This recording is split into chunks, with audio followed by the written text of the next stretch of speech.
Welcome, ladies and gentlemen, to GeekWatch, a subsidiary of the Monastery, the open bar of the internet.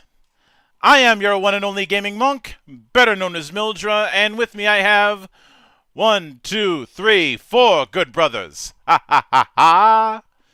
We have the flamboyant flyer and living Wikipedia, good brother Flutter.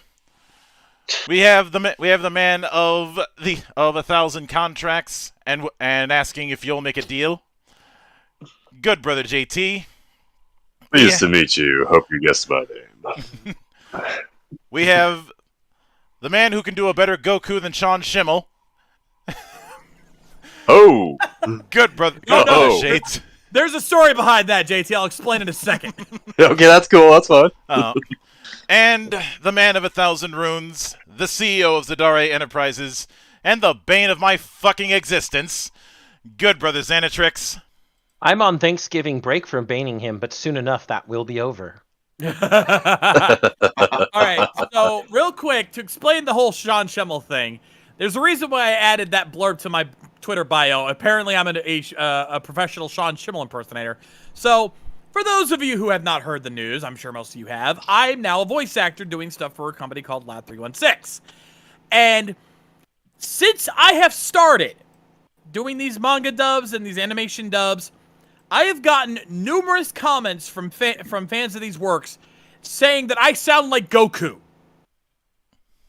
Wow. Like this Wow. is not just this was not just a one-time thing. I've had like at least 10, 12, 15 comments since I've started saying, "Wow, that guy sounds like Goku." I'm just sitting there like, Holy "Do crap!" I really sound that much like Sean Schimmel?" I'm like, "Okay." All Yeah. Well, that's a thing now. I apparently am a Sean Schimmel impersonator. right.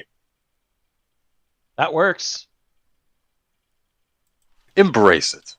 Hey, if I'm gonna say whatever you want about Sean Schimmel from what I've heard of stories, but if I'm gonna be compared to a voice actor, being compared to one of the most recognized voices in anime certainly is not something to complain about. Nope. That's true.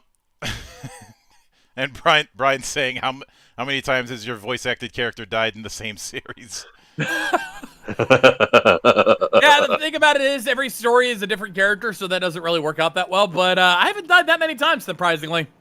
Which Might have a couple.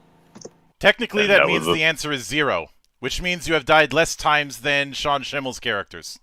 And a lot less times than Sunny it's not Straight. 0 because I've had characters that died. Fair? Fair, but you've also you've had less characters that have died than Sunny Straight. That's for sure. Well, that I'm not gonna make an argument for. That's like saying you've died less times than Sean Bean in films. Yeah, pretty much. Or you've died less times than Waspinator. That's a deep cut there for most people. Wait. Waspinator. I don't want to die. So So onto the show. Yes, we here in this hallowed temple. We'll often play devil's advocate and play the other side on things that we feel get more shit than they deserve. We are fully willing to defend the assholes, douchebags, and dickheads in given stories who aren't all that assholish and usually have some redeeming qualities to them. I'm not saying that's the case this week, but just the fact that sometimes the narrative that people spew is not always the truth. In fact, most of the times it is not. Remember, people, not everybody on the internet is telling the truth. Cue Arthur quote. Indeed. I prefer to use the line of the assassins. You know, back when Assassin's Creed was trying. Nothing is true. Everything is permitted. Yeah. I just think it's funnier to quote Arthur. You don't think people would really do that? Just go on the internet and tell lies. I fucking love that episode because How naive can you get? Oh. Well, it is the rabbit. Yeah. But this also applies to certain video games and certain play styles that some folk have turned up their nose at. Which, for me personally, if you're turning up your nose at me, you're just providing me a very good target for a super kick party. Super kick party! Or if you're more Canadian, I bequeath a boot to the head. And one for Jenny in the wind. That's a deep cut. You know, I'm sure Maddie is here with us in spirit and understands that joke awesomely. Mm-hmm. Oh, hey, if you didn't hear, Lady K was giggling when she heard me utter that line because we know that joke very well. Mm. Indeed. We are people of culture here. Yeah. And not that kind of culture. We are. No, we're both types of culture. We're both. Yeah. I was about to say, don't even try and play that up. We got our fingers in all the pies. Shit, pal. But for this week, there is a certain play style that we feel has gotten a bum rap over the years. Although people have slowly turned on it, but as you all know, I'm a petty motherfucker, and I remember every grudge inflicted. He has the book of grudges, people. Mm-hmm. Don't worry, I inscribe a rune for every grudge I hold on a giant stele in the middle of the chaotic void. You all know who you are, and you'll all be joining it one day. Yeah. Oh god, that thing must be packed to the brim. Oh, Jesus. I can make it bigger or smaller as I need to be. That's what chaos is. Yep. But for this week, as you can all see on the splash, it is a defense of Musou. Because we fucking love that shit around here. Mm-hmm. And Shades, I will let you take the wheel as far as playing the Overture. Yes, because I have been a fan of Musou games for a very long time. In fact, while I won't say I've been there since the beginning, I cannot make that claim. I have been playing Musou games for a very long time, at least since the PS2 era, when it was really starting to pick up steam. Now, for a brief explanation, first let's talk about what a Musou game is. It is actually very simple. It is simply you as a general of an army leading troops into battle, though really it's more about you being a solo badass and just hacking and slashing your way through large armies of grunts on your way to fight an opposing general. And of course, along the way, doing various missions in a level to basically help lead you to that final general fight. It's a very simple system. It's more complex based on the game, but that's the basic premise. Now, this started back in 1997, back with the original Dynasty Warriors, or the original Son Goku Musou. However, and before anyone tries to say anything, I am well aware of the fact that the original Dynasty Warriors, the original Son Goku Musou, was not a Musou game. It was, in fact, a fighting game. And it was and most of the Dynasty Warriors franchise, the mainline franchise, is based on the Chinese Romance of the Three Kingdoms era of China. That era of China. So you have the three opposing armies going through that. Now, after that game, though, things evolved. And the second game of the franchise, Shin Son Goku Musou, or Dynasty Warriors 2, is when we start the proper Musou formula. And we're now on game number 9 right now. Not counting spin-offs. Yeah. And that's when this whole formula started and has become the mainline formula for this franchise because it blew the fuck up back in 2000 when this game came out, when the second game was released. However, one thing about it is that while Koei and later Koei Tecmo have pretty much epitomized the formula, and most games that use the Musou formula are developed by Koei Tecmo and their subsidiary Omega Force, they're not the only company doing this kind of game. Capcom, later on, in about 2005, entered the mix with their PlayStation 2 title, Sengoku Basara, or, as we knew it back then, Devil Kings. Yes, they changed the name of many of the characters, and nobody likes that they did that. But that's what they did back then. However, when the third game in the franchise, Sengoku Basara 3, was released, they did not change shit, and it's actually really fun. It's all like the best way to describe it. The Dynasty Warriors games have some silly moments, but are often taken more seriously. Not Sengoku Basara. Oh fuck no! Oh hells no! Sengoku Basara does not take itself seriously. It is goofy as shit.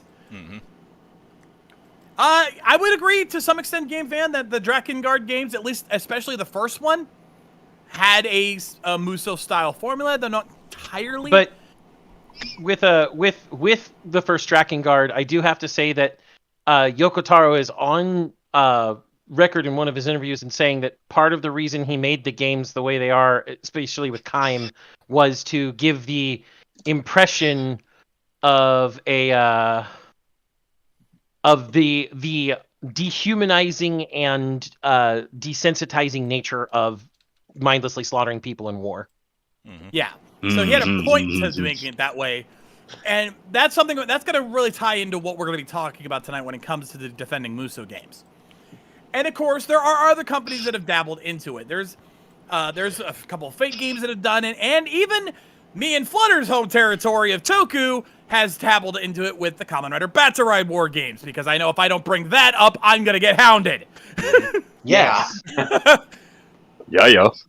That was made by an entirely different company, and I don't remember which company it was. It's not a very well-known company, and it kind of shows because while the games aren't outright shit, they're not exactly the best Musou games out there by any stretch. They're just decent. I know that it was published by Bandai Namco, but that's it.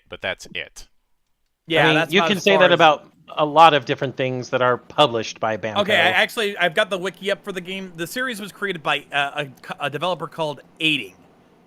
Like Aiding does have a track record, but I wouldn't exactly call them top of the line. They're essentially a journeyman studio. Yeah, and that's why I said it kind of shows with Batsarai War is, like I said, they're not terrible, they're playable, they're fun, they keep the Musou formula relatively intact, but they're not exactly blowing away the Musou formula anytime soon. They're not going to be the kings of Musou in any near future, which is probably why they gave up after like 4 games. Or 3. Sorry, 3. I do remember that. I mostly remember Ating for being responsible for the one good Fate-based fighter, that being Unlimited Codes, which unfortunately is one of those that kind of disappeared into the ether. Though I still have it on my PSP. Nice. Unlimited Codes Yeah. was good stuff. I'm sad about it, the loss. But regardless. It So, is yeah, something but- I'd like to see somebody try again at. Yeah. Now, of course, after Omega Force pretty much cornered the market on Musou games with the Dynasty Warriors games, they later branched out into others. They did Samurai Warriors, which is a more serious take on the Sengoku era stuff. They have the kind of same. They pretty much have the same names as Sengoku Basara, just a more serious tone by comparison. And of course, they've also used their formula for licensed franchises, such as Hyrule Warriors, One Piece Pirate Warriors, Dynasty Warriors Gundam, Persona 5 Strikers is also a Musou game. Oh, shit! I forgot about that one. Yeah. And By the way- tons of other. Go ahead, kids. And there's also tons of other stuff. And Dragon Quest Heroes is also a Musou game. So there's tons of different Musou games out there. I'd say 85 to 90% of them are done by Omega Force, but there are exceptions to that rule. But now that leads us into the big question, which I will now pass back over to Monk now that I've explained what a Musou game is and where it comes from. Monk, take it, my friend. Now, I will note that with a few of the examples mentioned, especially with the Nintendo ones, they were co-developed alongside Team Ninja. But this is where we get to the question of why title it In Defense of Musou. The Musou games over the years have gotten a bad rap. This particular thing seemed to intensify more in the 7th generation of consoles, than it was in the 6th. I think a lot of that is due to the very manufactured East versus West attitude you started to see with the Xbox 360 generation. But Yeah. for this, and keep in mind, this is the same time frame where you saw the really, really pants on head retarded JRPG versus WRPG debate. Ugh. An argument that you still will not wish to continue. No, because for one, I hate the phrase JRPG. I've been very clear on that, and two, I'd say when it comes to a lot of the franchises that were spearheading that WRPG movement on consoles, I'd say I ended up getting the last laugh. Because the big ones that were spearheading that was stuff like the Elder Scrolls. How's the Elder Scrolls doing these days? Financially, probably doing gangbusters. Critically, What you don't want another re-release of Skyrim? or how about Elder Scrolls Blades? Yeah. But Nerdslayer went into detail about Blades, and that was dead in the water because it was trying to be It was trying to ride the wave of Hearthstone, and we've seen what happens when somebody tries to ride a trend. It never fucking works. Oh. Oh yeah, I did forget Warriors Orochi, which is the crossover game. It's you know what, you knew that was kind of in there. Yeah. We didn't need to go over every series in the in the genre. This is here. not a full on game by game retrospective. No. I'm Otherwise, anytime we did any of these, we'd be here for 5 or 6 hours. yeah. And I need to sleep. And surprisingly, so do I. I know that's a shock to some of you. That is a shock. You needing to sleep? What is this? The end of the world? No. Because Billy Joel isn't playing a piano while on fire. But as mentioned, this particular franchise has gotten a bad rap, and I would say a lot of that bad rap comes down to a lot, and I mean a lot, of strawmanning. Stop me if you've heard this one before. Dynasty Warriors games are repetitive button mashers with bad voice acting. I've heard that one before. Too many times. Mm-hmm. Nah, and at the same time, this is also where you get lines about repetitiveness, or no challenge, or too easy, or you just have to press XXY to win. You get the idea. A lot of these are born from people who only have an idea of the Musou franchise, and not actual play experience. Yes. Or it was looked at as one of those weird Japanese things. Because remember, this was I fully maintain that the whole East versus West thing that was being perpetuated in the 7th generation was largely perpetuated by journalists and pundits. In other words, it was fake and gay.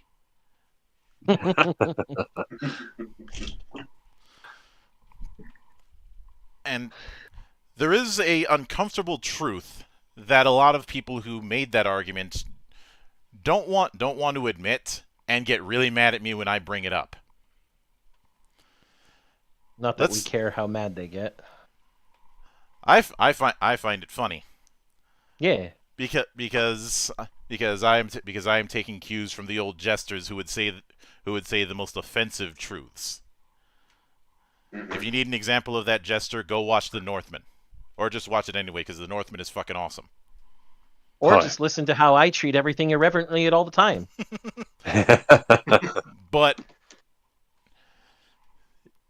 let's consider the classic beat. Let's consider that whole thing. That all you have to do is mash a button. Now, let's consider the classic beat 'em ups of the 2D era, specifically the ones during the golden age of the side-scrolling beat 'em up on the SNES and on the Genesis. Your Final Fight, your Streets of Rage, if you want a deep cut, your Ninja Warriors, your TMNTs. Yeah, I'm even going there. Oh, And with a lot of those kind of, I will even bring up the X-Men arcade game Oof. in my particular rebuttal. Double oof. A lot of those kind of games, you are doing a very repetitive action, and you usually have only 3 buttons. Since a lot of these were built on arcades, you can't do complex in arcade games to a point. Right. Jump, attack, and attacks were essentially were for the most part auto combos and a special. Sometimes that special was a screen wipe. In some And was form or sometimes fashion. activated by pressing jump and attack together. Yeah. The point is that you can technically get through those games with a fair bit of button mashing. So the question that I've always asked, and this is a rhetorical one, is why is one perfectly okay and the other is not?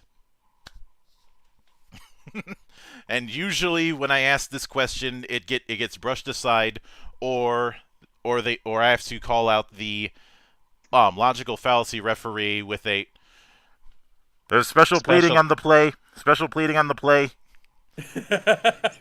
Yeah, special pleading. That's true. Defense was arguing that his case is somehow different without explaining why. 5 yards, third down. Only third down? Figured that would have been turnover. No. If I want turnovers, I can always rely on the Broncos. Ah! And the growing pain of That's Good Sport, who seems to title every other Broncos video of the new worst game ever.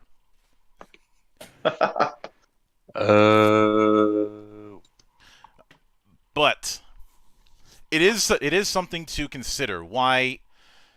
Because when you sit down and think about it, the formula of a lot of Musou games is not far removed from the formula of those go-left style side-scrolling beat-em-ups, just upping the scale, because obviously better tech.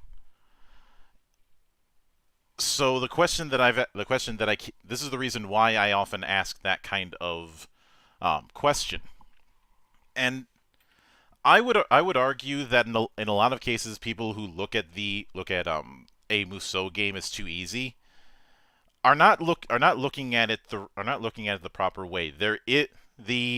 I would argue one of the real strategies is figuring out how to use your moveset to do effective crowd control. Yeah. And then of course the other half of that is how to use your moveset to effectively juggle and cancel out the chances for a general to counterattack you. Mm-hmm. Yeah. The two sides of the gameplay coin.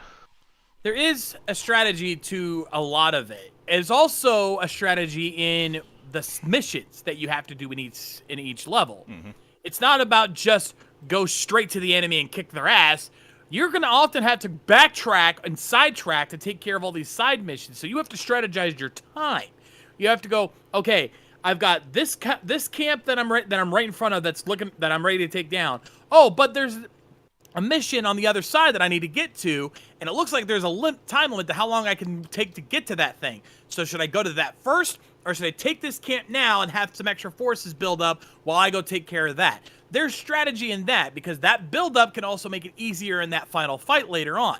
So you have to plan out your movement and everything like that. So contrary to popular belief, there is a lot more strategy behind a Musou game than you think. Yeah, I but there remember. is. I remember back in my forum days, a lot of people would argue about what was strategic in various games, and what I ended up taking away from that is people having a very limited at best view of how strategy works, or in some cases they conflated strategy with tactics. For those of you who aren't sure of the difference, strategy is the planning you create prior to the clash of battle. Tactics is how you adapt to the changing situation. Mm-hmm. Knowledge. And with Musou, there's a little bit of both. Like there's There's strategy a lot of about it of which both. way do I yeah. There's times where you have to plan before you, like at the beginning of the fight, right before you start the fight. Like, okay, I can go here, here, here, and let's do this, this, this, and then fight. Oh, surprise mission pops up. I should probably go to that next. You need to adapt on the fly. Plus, especially if there's any secret missions that you have to accomplish that you may not always know about. The other thing is that while the mission structure was fairly simple in the first, I'd say up through 2, 3, and 4, as time had gone on, the mission structure was not just go to the camp and rinse repeat. And even more so, this was where we started to see the expansion of that formula into other means. I'd say one of the big ones was starting to add equipment systems, which we started to have in 3.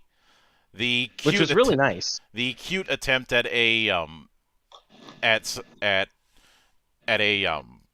versus mode, which I say cute because the problem with the versus mode in 3 was how really bad the draw distance was. Yeah. And limitation of the times. In the case of 4, we started I think that was the first instance we had of a create a character mode. I believe so. Which would later become a staple once the Empire's side series started to take form. Unique gameplay loop too. Mm-hmm. Now, because of that, I'd say a lot of the PS2 entries were kind of experimenting and expanding when it came to the formula. The culmination of this experimentation was the crossover Project Warriors Orochi. Yeah. Because obviously you have the crossover part, but one aspect that a lot of people forget about when it comes to Warriors Orochi is not just it being a big-ass crossover, but also the introduction of team play. Mm-hmm. And I'd argue that power, speed, and tech trinity that you had with Warriors Orochi was kind of a prototype for what would be used in Warriors of Zilal on the PS3, which is actually an underrated game. Probably underrated because it's on the PS3. Let's be honest, a lot of games that hit the PS3 and only the PS3 exclusively got some shit exposure.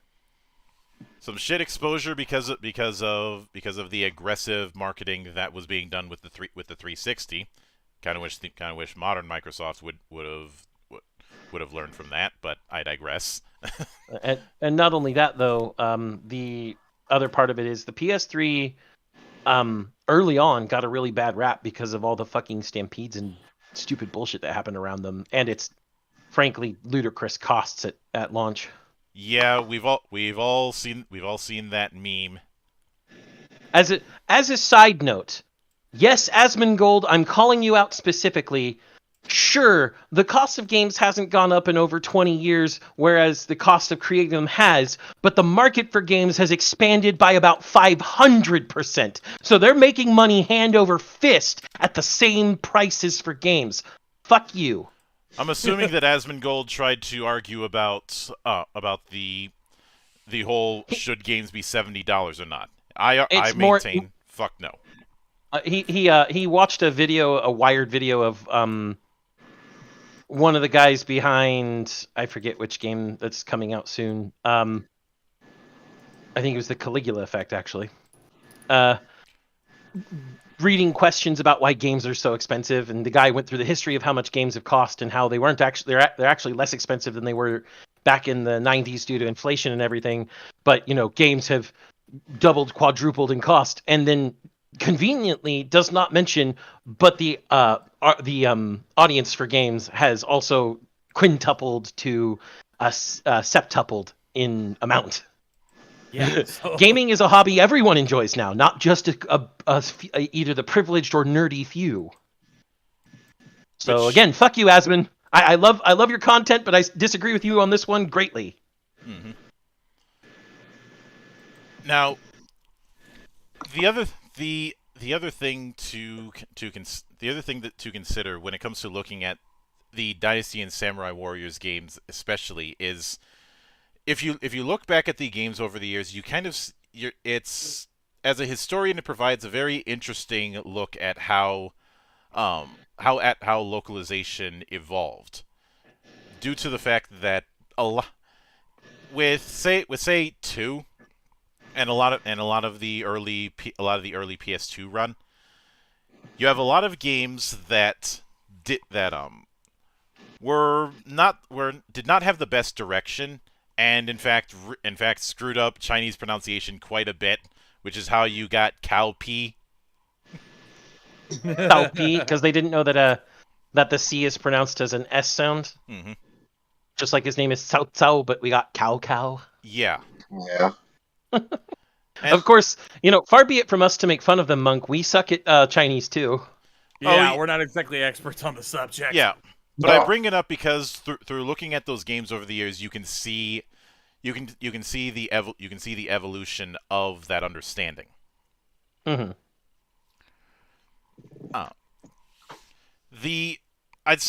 I would say there's also the fact that even though each of these side games was going to be offering something different, the changes weren't ridiculously radical, with 2 exceptions. 6 introduced the Renbu system, the idea which was this idea of a momentum system that increased as you did attacks and would expand your combo potential. It was a neat idea, but it ended up making ranged characters ridiculously overpowered. I remember that. And it also meant that when you're not in combat, when you're doing rushes for playing the objective, you end up losing Renbu. Granted, you don't lose it as quickly as you might think. This isn't a style meet or anything like that, but you do lose it. And of course, the bigger one, and the black sheep, which is probably the reason there hasn't been a new Dynasty Warriors entry in a few years, was 9.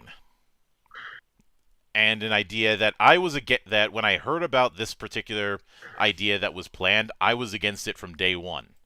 Trying to take a semi-open world approach with the Dynasty Warriors. Yep. And now one might argue that it's silly for me to be against it, because there's always been large stages in Dynasty Warriors style games. Except the problem is the way an open world game works doesn't fit the way an open world setup goes. Plus, you can't do true open world with Dynasty Warriors. It would be fucking impossible. Yeah.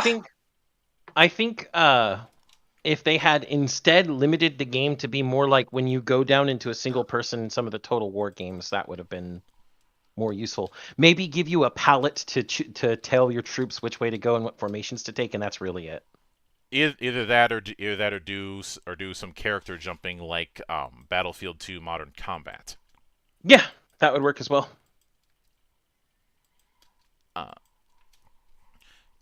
Something to kind of be a bridge between the strategy games that Koei had been doing for years with Romance of the Three Kingdoms and the action stuff, which some would say that you can't do that mix. I disagree, because I've seen it happen. 3 words: mount and blade.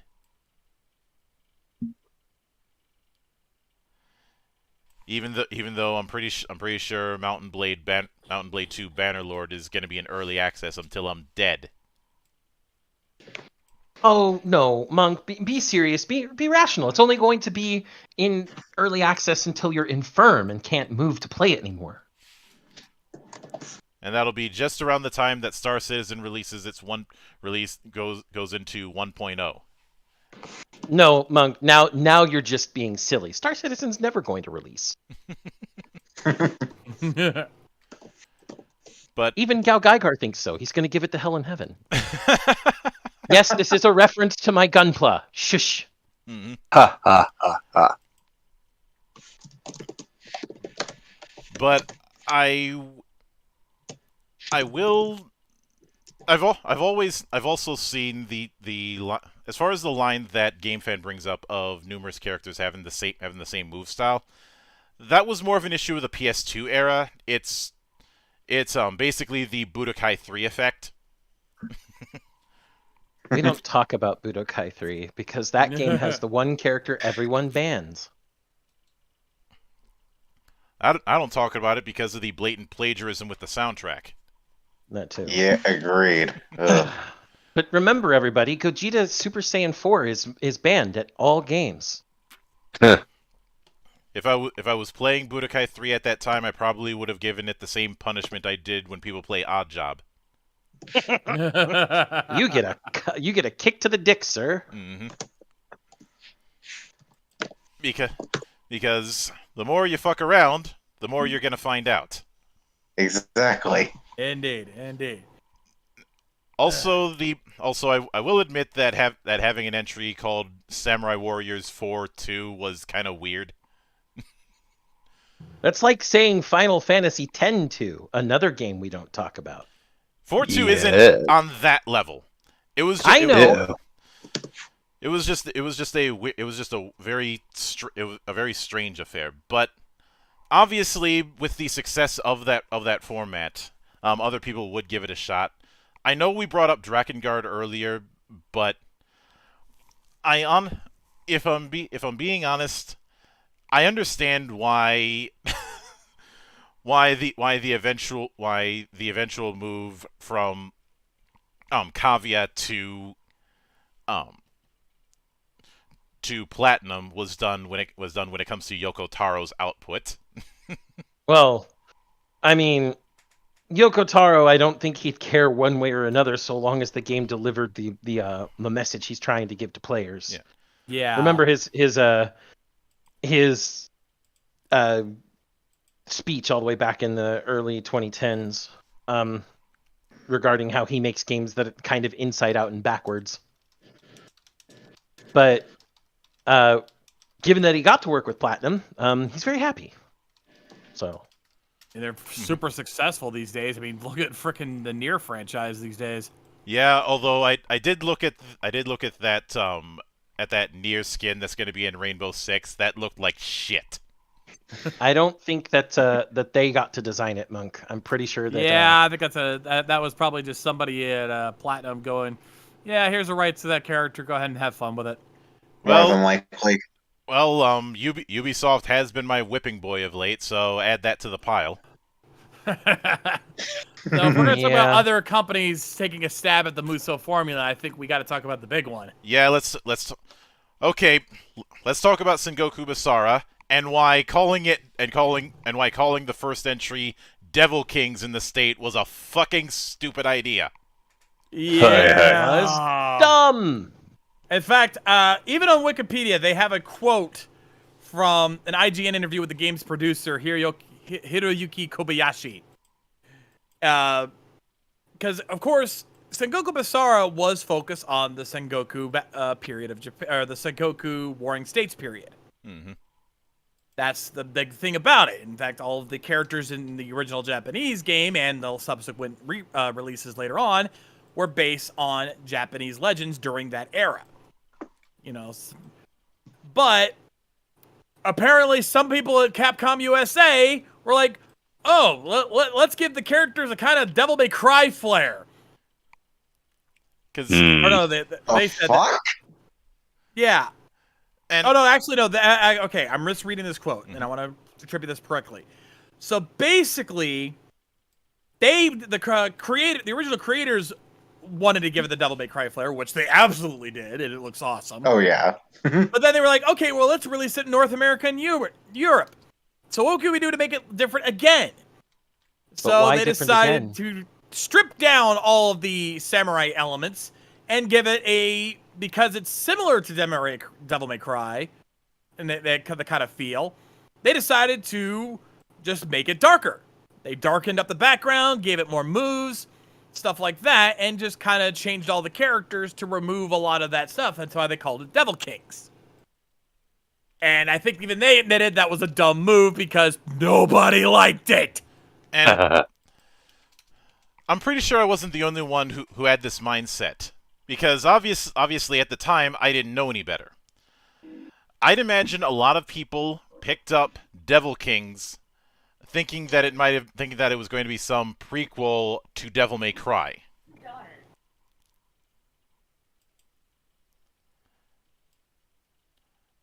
And then picking it up and going, what the fuck is this?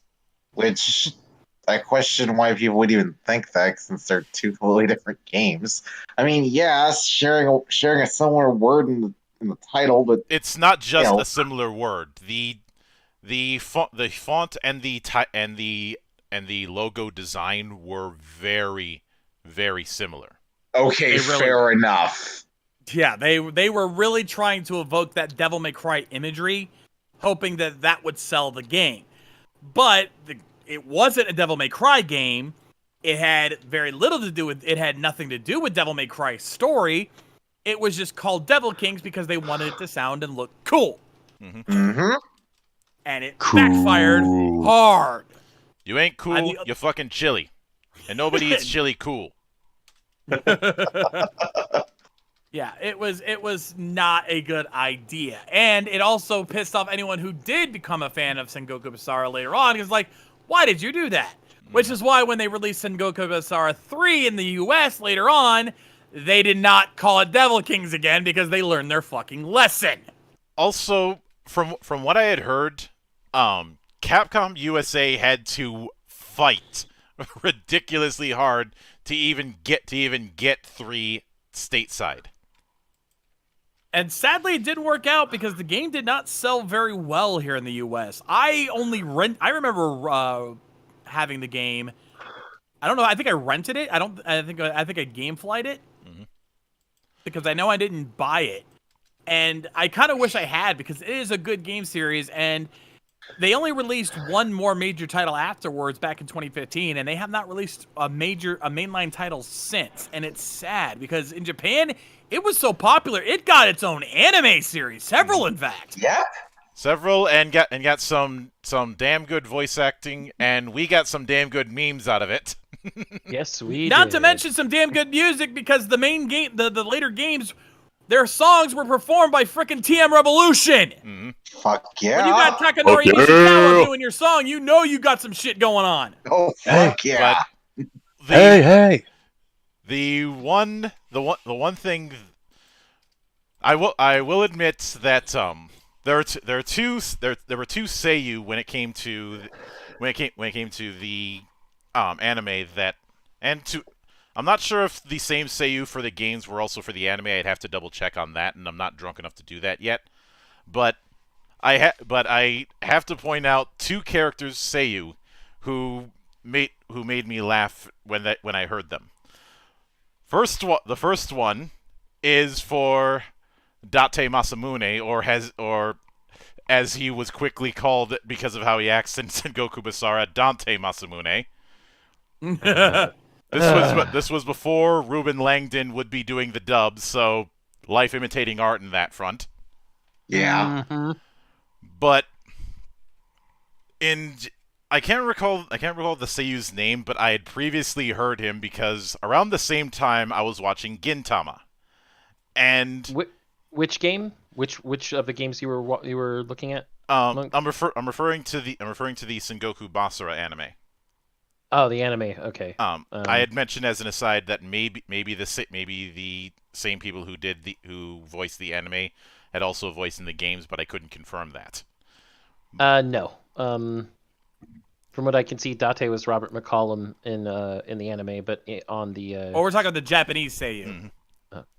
Kazuya Nakai. So some of the Kazuya Seiyu, Nakai. some of the voice actors from the games did carry over to the anime because I know Johnny Bosch played Sanada Yukimura in both the games and anime, as far as I remember. Which is was a natural fit for him. It works so damn. It's Johnny Bosch, man. That guy knows how to ham it up. Yeah. Okay, yeah, Monk. You're right.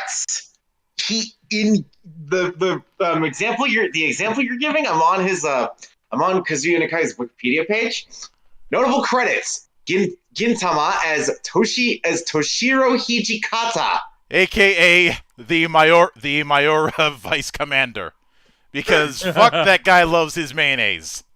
How much does he love his mayonnaise? He loves his, I'll put it in perspective. Shades, he loves his mayonnaise more than Beast. You freaking had read thy mind, you motherfucker! That was the first thing that popped into my mind the minute you fucker said that. Like he has busted out a mayonnaise cannon. Whoa! Oh, okay, even Nito never got that bad. Yeah. No. Yeah, that is the as bad as it.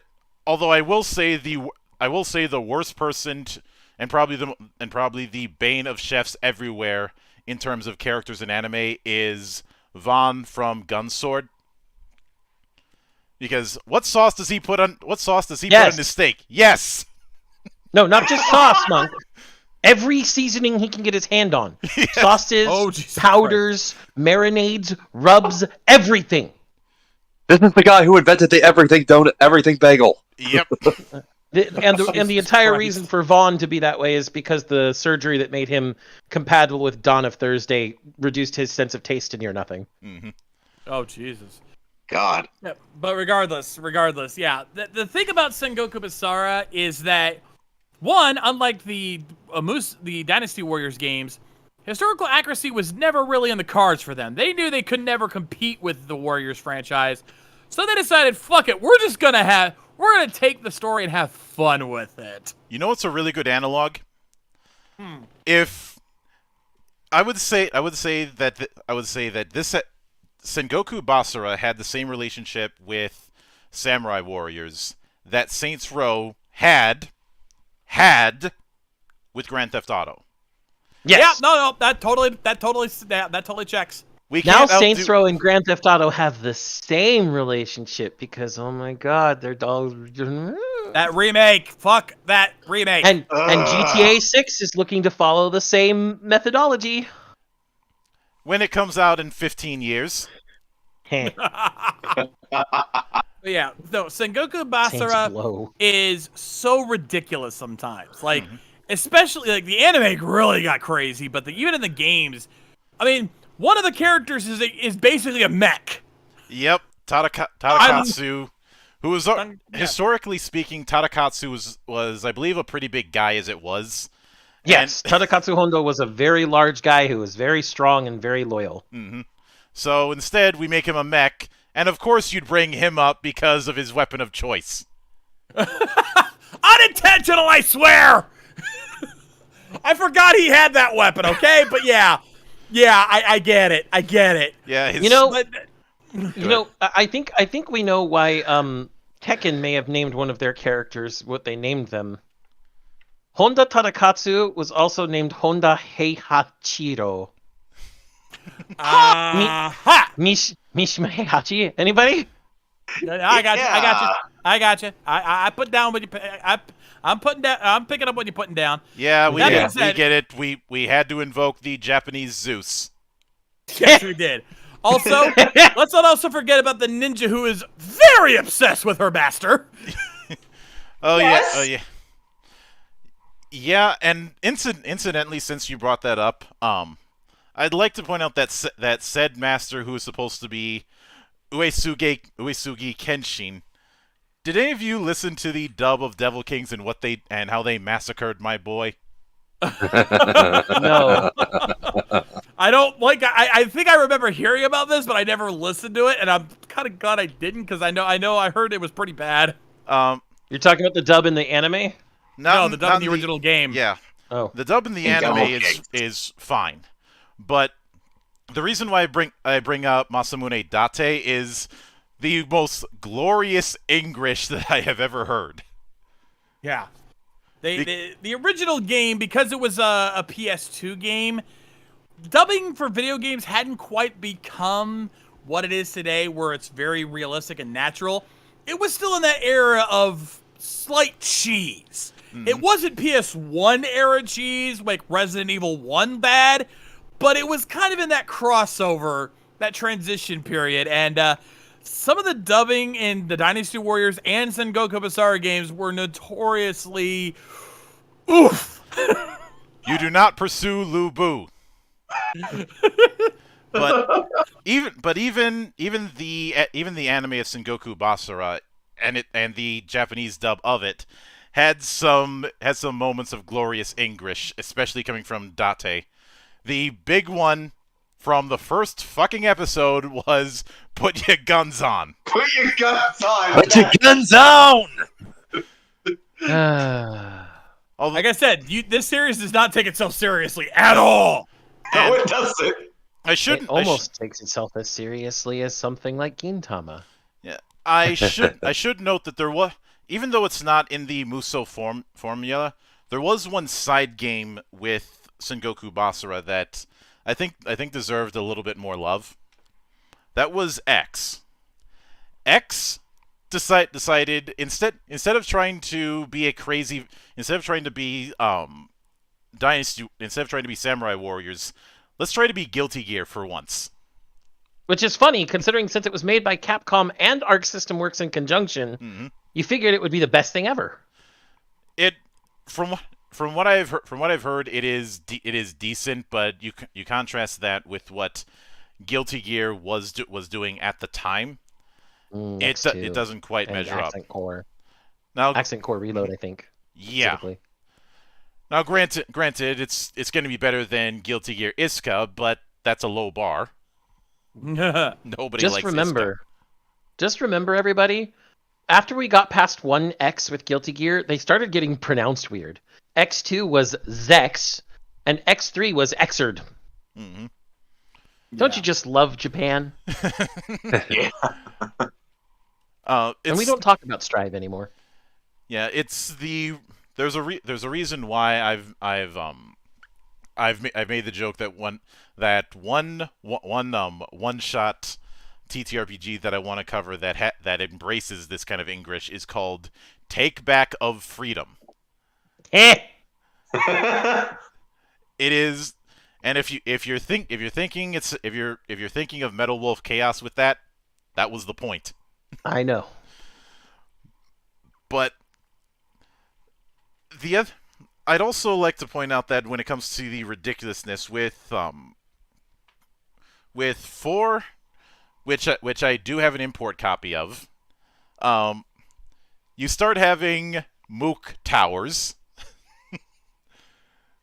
which is everybody's seen the pyramid towers that cheerleaders do. Imagine that with Mooks in Sengoku Basara. Sadly, I never got a chance to play 4, and I don't have a PS3 that can play it, so even if I wanted to buy that copy off of you, I can't. Yeah. But amusingly enough, 4 had crossover with New Japan Pro Wrestling. Ooh. Not surprising. Not surprising, but of course the other crazy ass entry when it comes to voice acting is the only person you could reasonably get for the Demon King Oda Nobunaga. No, the heavenly, yes. the heavenly. Yeah. Oh the yeah, Demon King of the Six Heavens. Yep. The king of the Six Heavens, the head of the 100 Demon House. I mean, you just look on the splash screen. I have Nobunaga from Sengoku Basara on there, and you see they go crazy with his design. His cape tattered up to look like devil wings. He's got this ridiculously dark outfit going on. His armor is just insane, and of course he because it's Nobunaga, he's not only rocking a sword, but he's got himself a nice good old shotgun to blast your head off. Mm-hmm. Yep. But his Seiyu is the one and only Norio Wakamoto. Ah, yes. We love Wakamoto around here. The man who can make counting sheep intimidating.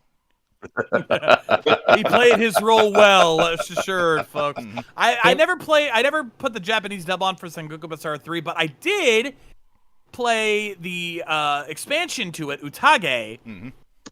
that came out for the Wii. And and that's only available in Japan because they never released that one in the US, which sad face. Missed out on Sad the- face. But for anyone out there who is kind of scratching their head about Norio Wakamoto, there's a very, very famous OVA that I'm sure most of you have seen him in and know his character from, and it all starts and ends with one word. You got so crazy with it, you cut you off. We couldn't hear you. Yep, that happens. I'm sorry.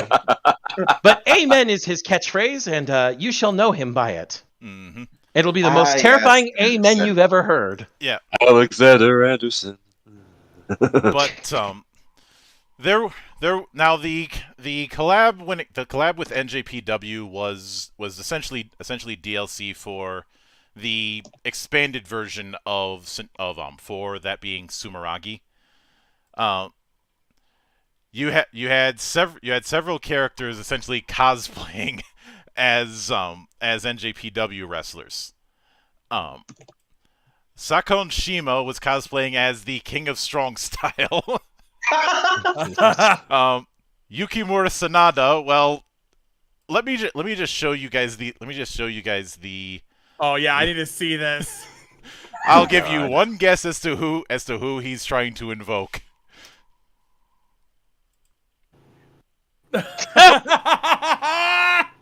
Of course. Of fucking course. Yep, he is trying to be the Rainmaker.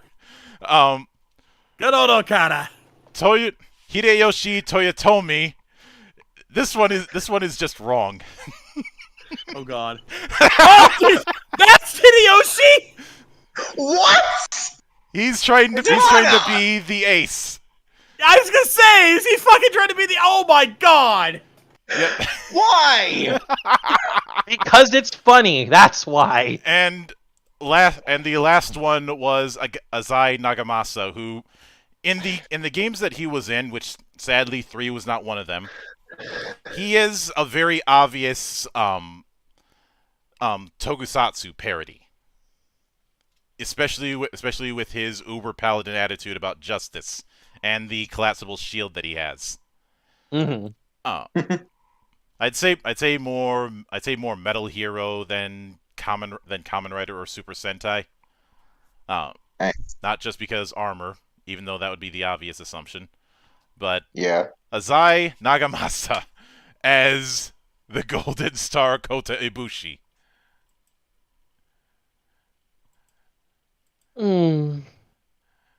Okay. I'm fine So with this. they got the All four right. biggest names in New Japan history as costumes for some of the craziest characters in Sengoku Basara. Yeah. Even there were a few other crossovers. One involving TM Revolution, one involving Tales of Zestria, one involving Street Fighter 4, one involving Monster Hunter, and one involving Resident Evil. Well, a That's few of those Capcom. crossovers were foreseeable since it's Capcom crossing over with themselves like they tend to do in most of their games. The Zestria one is amusing because that's Bandai Namco.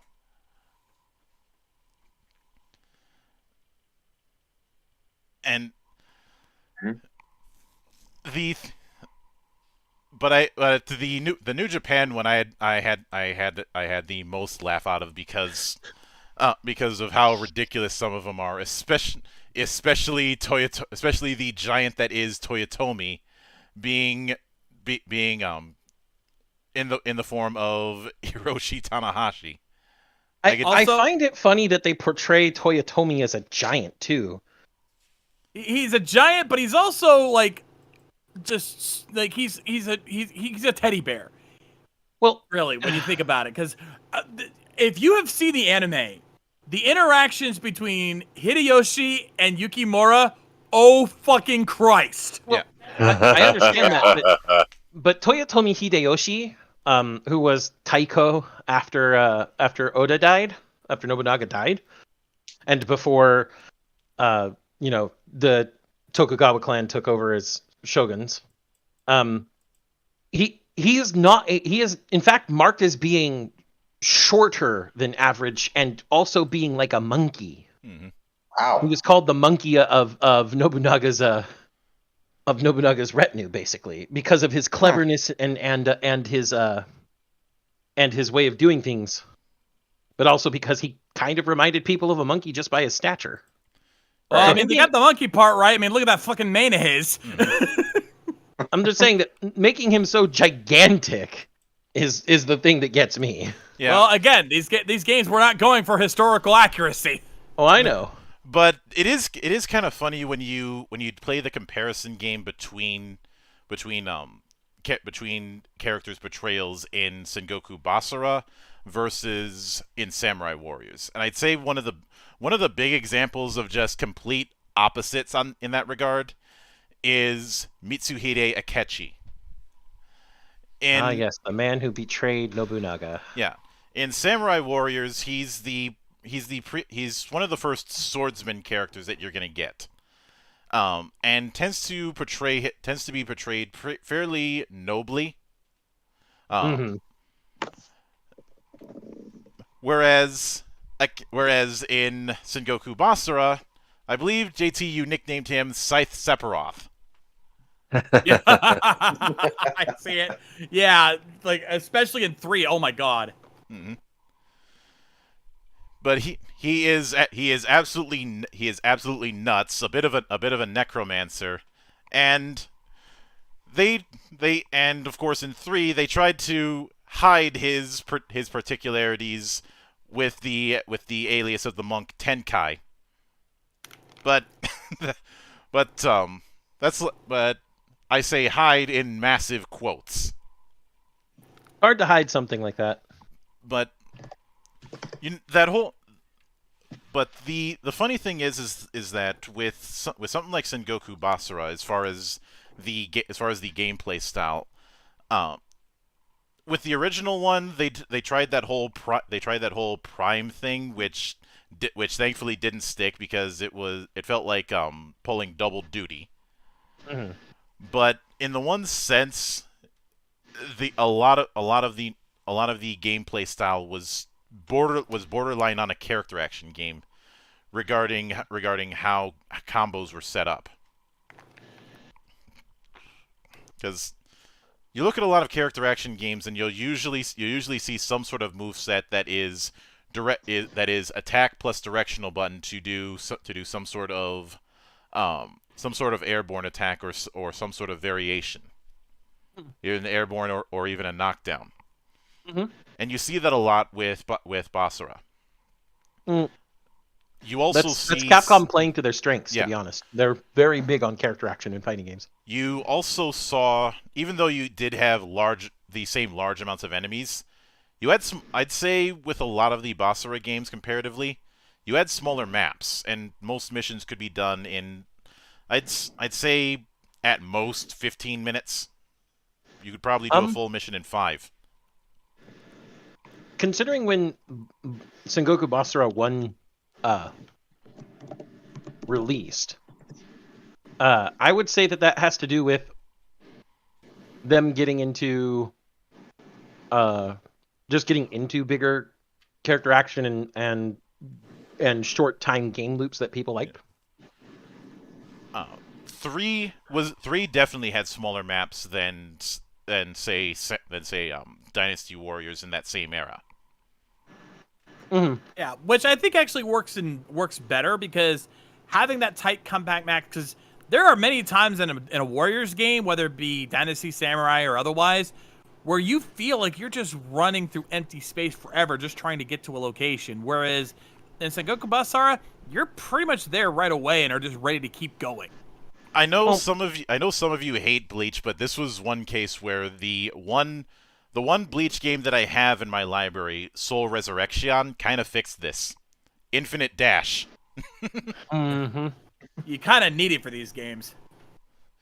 Um, That's why later on they introduce like horses and stuff. You get on horseback and just ride because it's a lot quicker. Mm-hmm.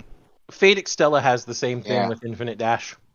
Yeah, there's obviously a dash mode, but you're going to be but it knows that it wants you to get to the next spot with the next batch of enemies. Yeah.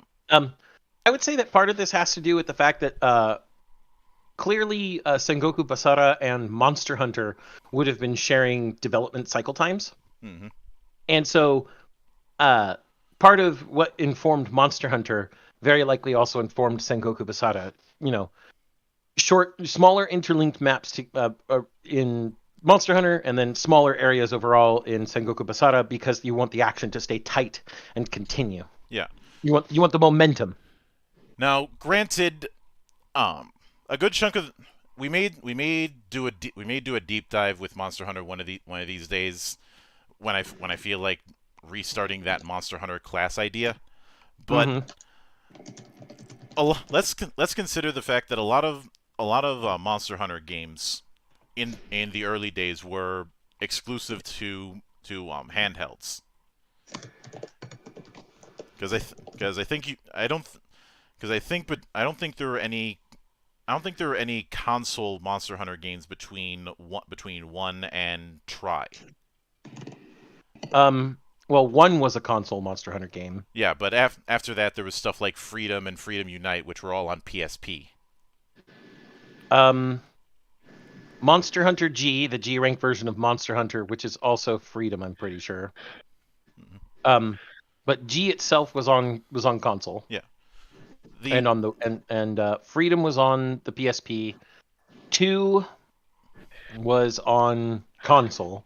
Okay, I take that back then.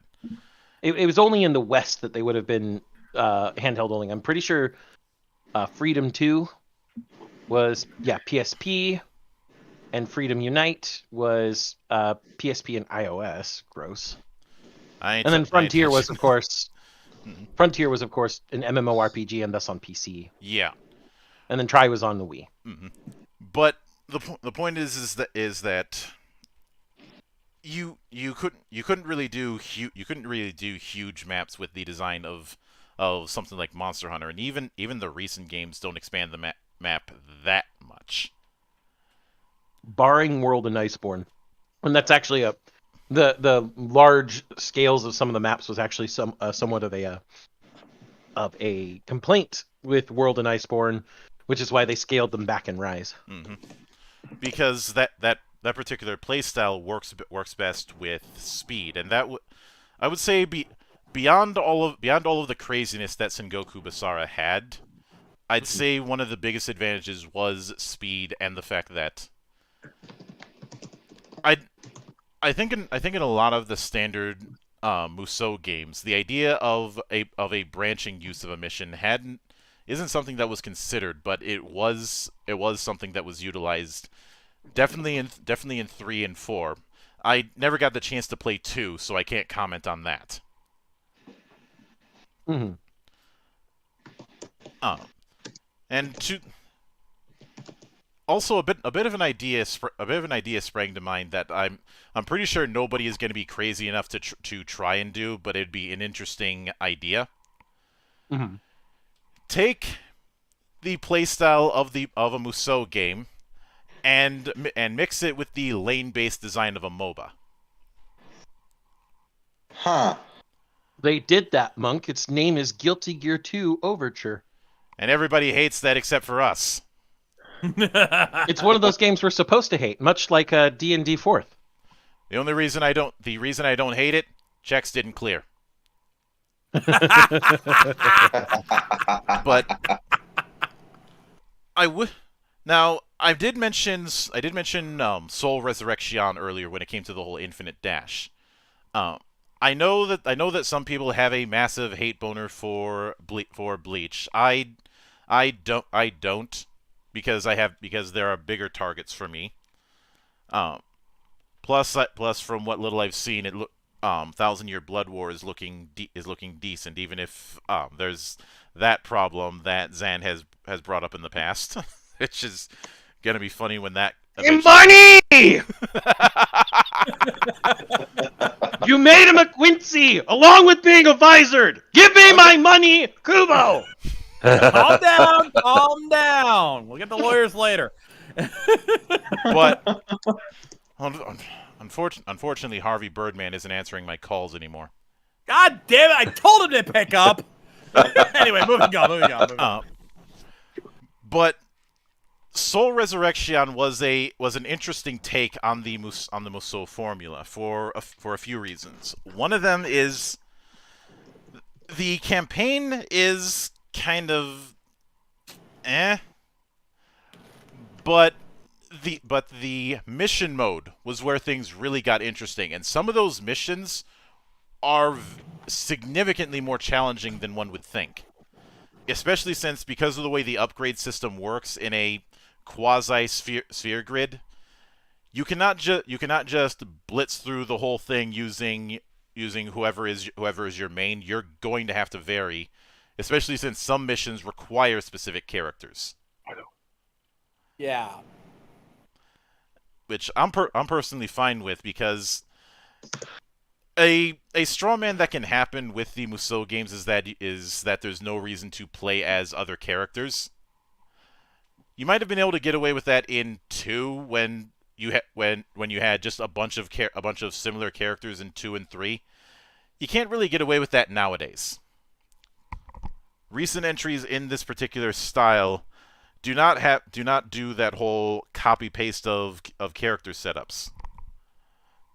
No, a lot of the mainline games, and even the like one-off licensed games, put you in situations where you have to play as characters you would normally not play as, in order for you to kind of experiment and say, okay, well, I can't use my main this time, but let's see how this other character goes. Ooh, I like him better. I'm gonna play as him. Yeah. Mm-hmm. And Let's just remember that the story of Hyrule Warriors, the original, puts you through Link, Impa, Lana, Sia, and Ganondorf all at once. And I'd say the only boss when it comes to Hyrule Warriors, I'd say this was the first of the games that was done in collaboration with Team Ninja. And if there's and some of Team Ninja's character actionness, I do think blended in. But Yeah, one thing and that it did a pretty good job. One thing that I appreciate with something like this, with something like Hyrule Warriors, is you have the obvious question of how are you going to accommodate a variety of playstyles when you're going to have a smaller cast? Well, the answer, as was also given with what I call Hokuto Musou or Fist of the North Star Ken's Rage, both 1 and 2, which are both really good, is expand the potential moveset that you can have, i.e. giving you more options. In Hyrule Warriors, this was done in the form of several characters having a B option when it comes to what weapon they could equip. Yeah. Several characters didn't just have a B option; they had an entire smorgasbord, Monk.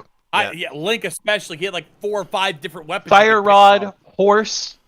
There was a bunch of shit he could do. And that weird ass top thing that originally you could only get if you had an amiibo, if you had the amiibo, which I didn't, because I thought the whole I was after Skylanders had worn out his welcome, that whole collectible minis that you integrate into a video game, I was done with. Physical DLC is bullshit, everybody. Mm-mm. Yeah, Nintendo. It was a good idea for Nintendo to do it, because it did sell like hotcakes. Amiibos were a hot item for a while, but by the end of the Wii U, it was clear that was no longer viable anymore. Like the Switch tried it for a little while, but it never took. It kind of died down after the Wii U died. I was done with it when I was done with the predecessor for that concept, because I was one of the few people who had played through the Eye of Judgment. I know. I'm talking about in the casual market. Like Amiibos during its prime were like the hot thing, and like People could not find amiibos because they were selling out so fast. But Fucking you're not wrong. What's really bad is that even to this day, there are amiibos being used as exclusive DLC for things from games on the Switch. Especially if you look at, for example, Monster Hunter Rise. There are amiibos you can only get by pre-ordering them with the game, and then using them to get specific costumes in the game. And I was like, fuck that! I'll just wait until somebody uploads those files on the internet and import them to the NFC discs that I have that can copy amiibos. There you go. But it's interesting. Like, you know, we started talking about Hyrule Warriors, but all of the other licensed games also added their own twists to the formula. Yeah, I'd say the big contribution that Hyrule Warriors had wasn't just that equipment setup I mentioned, but also the adventure mode. Holy fuck! You guys, you want content? Adventure mode will give you fucking content. Adventure mode would give you 400 plus hours. Yeah, it was crazy enough when it just had like a couple of maps early on, but if you get the complete edition, there's like 6 different maps with like hundreds of levels in each one. Mm-hmm. Some of them are, some of the later ones are smaller because they're very more compact, but there's still like at least a good 30-40 levels just in one map alone. and each with restrictions you have to follow in order to be able to play those fucking levels. It's nuts. Mm-hmm. So, in the original Hyrule Warriors, main story was about 13 hours. Main stories plus extra content was 33 and a half hours. Completionist, 222 hours. In Hyrule Warriors Definitive Edition, the one on the Switch that has everything. Main story is 17 hour. Main with extras is 37 hours. Completionist is 369 hours on average. God damn! Yeah, that adventure mode, it will consume any time you have if you want to be a completionist. Mm-hmm. Honestly, I've tried. I can't fucking do it. I cannot fucking do it. By comparison, Age of Calamity has a longer main story at around 24 hours, slightly longer main and extras at 38 hours, but a much smaller completionist at only 75 and a half hours.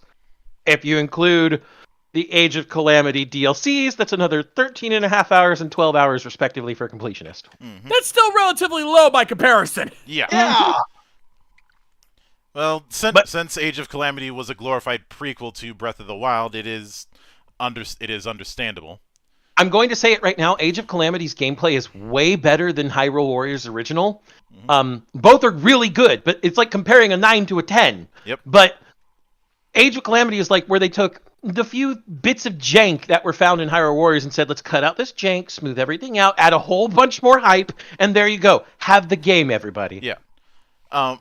Shades and I know this very well. We've both played this game. I will say when it comes to Fire Emblem Warriors, I think that for whatever reason that one didn't stick the landing as well for me, and I think it's for a couple reasons. One of which was I realized the whole bond level thing is a staple of the main series, but I'm not quite sure that translates that well to an action game. The other thing is that it felt like it had weight. I felt like it was a bit bloated when it came to subsystems. Which is probably why its completionist time is about 214 hours. Yeah. Now, don't get me wrong. I certainly enjoyed the interplay between different characters and different generations of Fire Emblem, because there's no shortage of that. I will admit that maybe it's because of the timing, but there were two games that seemed to get the bulk of the roster's attention in that game. Mm-hmm. That being the Fates games and Awakening. That's not to say they got all of the attention, but they certainly got the lion's share of it. I understand it to a point, since Awakening was kind of the grand reintroduction of Fire Emblem to a large audience. Mm-hmm. But would it have killed to it at the very least brought in a few characters from the SNES and SNES era?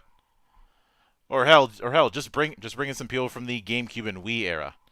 I'll be able to play as the cast from Radiant Dawn without suffering because Radiant Dawn was fucking hard even by Fire Emblem standards.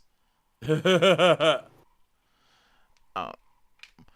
like to note that Sengoku Basara Samurai Heroes has a completionist of 339 hours. Yeah. That doesn't surprise me. No, it doesn't either. And of course, I think the big reason Fire Emblem Warriors didn't quite stick. I'm not saying it's bad. It's just compared to its competitors, it didn't quite measure. Again, a few too many subsystems right out of the gate, and the OCs that are essentially the perspective characters don't have all that much impact. Contrast this with say the way original characters were used in Warriors Orochi, where they are the bad guys unite. That is the focal point for all of this bullshit. You kind of see the contrast, but I think that was understood because much like how Hyrule Warriors led to Age of Calamity, Fire Emblem Warriors led to Three Hopes, which takes much less time to completionist, I might add. Mm-hmm. Again, it seems that the mindset of trimming the fat was utilized in both cases. Yeah, absolutely. I will note when it comes to that OC issue, that does not apply when it comes to Dragon Quest Heroes. Primarily because the cast that they had with that, you have certainly a whole lot more interaction involved, and I'd say for the most part, a lot of the motifs of Dragon Quest were able to be carried through. Mm-hmm. I will admit 2 is slightly better on the mechanics end than 1, but 1 had a better primary set of characters, just with the problem of it's hard. There's the unfortunate fact that with the pair that we had with Dragon Quest Heroes 1, they're both sword and board. I mean, yeah, you could argue one is a long sword and the other's a rapier, but at the end of the day, it's still sword and board. It's like lipstick on a pig. Yeah. And I can understand doing that to a certain point.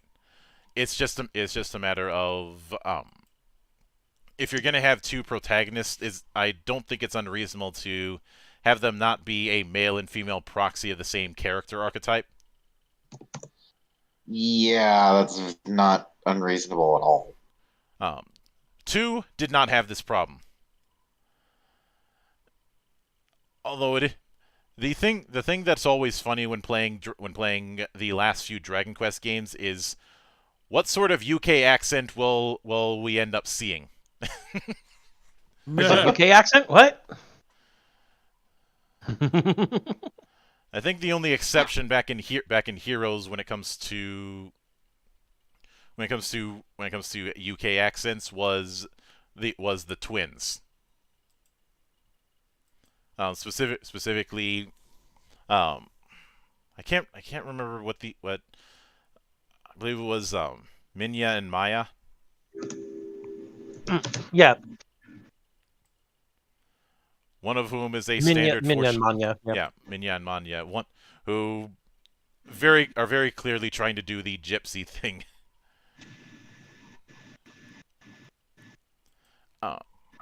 And Gunblade, I don't mind the concept of it being Aka Oni and Ao Oni. The problem is when you commit to that too far. To answer a question asked by Gunblade Knight, I don't think Senran Kagura actually applies as a Musou game. It really doesn't. But Knights of Azure, I don't know if I've played that. Knights of Asia. The thing that qualifies a Musou game is you have to have the main characters being generals leading armies of troops, and Senran Kagura doesn't quite have that. I've never played them myself, but I've seen people play it. Senran Kagura is much more like if you're looking at Burst specifically, Senran Kagura is a 2D side scroller. As far as the Estival games, I would say a little bit. I would say the only thing that disqualifies is that it doesn't have quite the same amount of scale. And as far as Knights of Azure, honestly, I look at them as action RPGs.